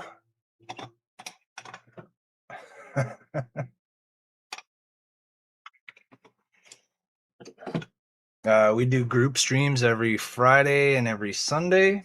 So there's a bunch of us on here, all, giving each other a hard time and laughing and joking around. And it's a heck of a lot of fun. Here's another little modded bit for this one I made.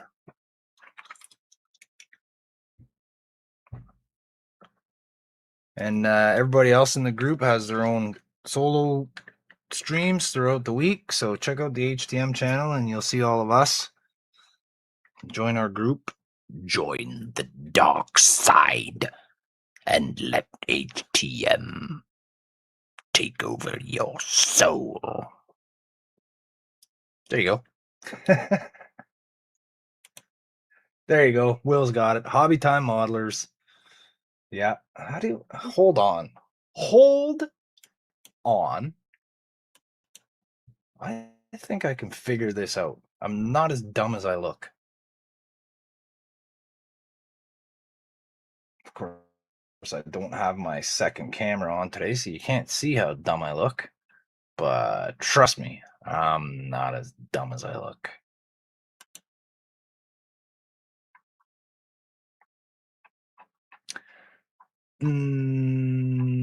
Where is it?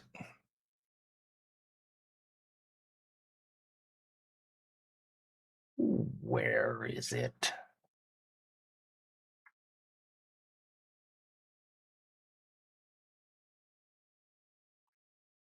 Seriously?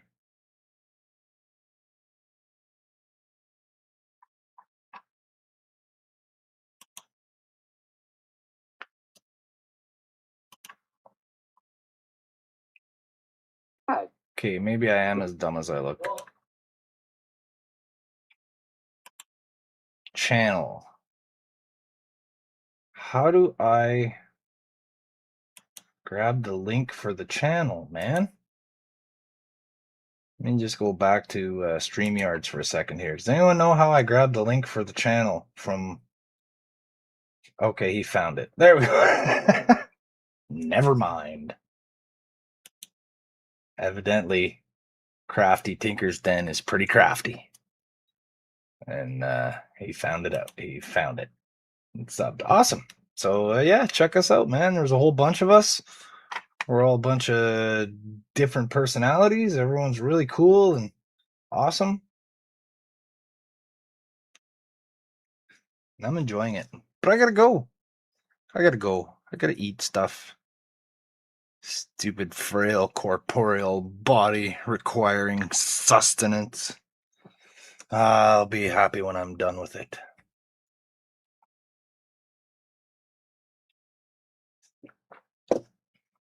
Will says they will live stream later. Well worth a watch. And Tinker's Den saying, see ya. Ron saying, see ya. Have a good night, Jody. Thanks, Ron. Thanks, Will, for coming. Thanks, Crafty Tinker's Den, for dropping in and subbing. I really appreciate it. Cameron and Johnny, my two awesome brother-in-laws. Thank you, guys. Howard, thank you so much, Howard, for the generous gift he gave me earlier. And just thanks for being a cool guy and a good friend and tuning in and helping support my channel, man. It means a lot to me that you guys all keep tuning in to see this, whatever it is I'm doing here. Keeps me going and keeps me wanting to continue to do it. Keith was here, Bricks and Sprues. Keith went, good night. Oh, Stephen Martin was here. Blair was here. Thanks, Blair and Stephen, for showing up, man. I appreciate that, you guys. I got to meet Stephen Martin at Wonderfest. That was pretty cool. He's a nice guy. It was awesome to meet a fan. I was like, whoa, I got a fan? Wow, man. No kidding. It's kind of cool. Trent was here. Ricardo was here. I didn't even see Ricardo. Dude, I totally missed him. Sorry, Ricardo. If you're still here, man, I'm sorry I missed your comments, buddy. I was focused. I had my head in the model. I was looking down, walking the path of righteousness. Howard says, have a good night, my dude. Thanks, Howard. You too. Have a good night, man. And that's it for me. So, like Will said, we'll be streaming tomorrow, 4 o'clock Eastern Standard Time. If anyone's in the UK like Will is, I'm not sure what time that is for you, Will. But Will streams during the afternoon whenever I get to catch his streams. Stupid time zones. All right, my good people. Thank you again so much. So here I go. Play the video, end the stream, outro. Have a good night.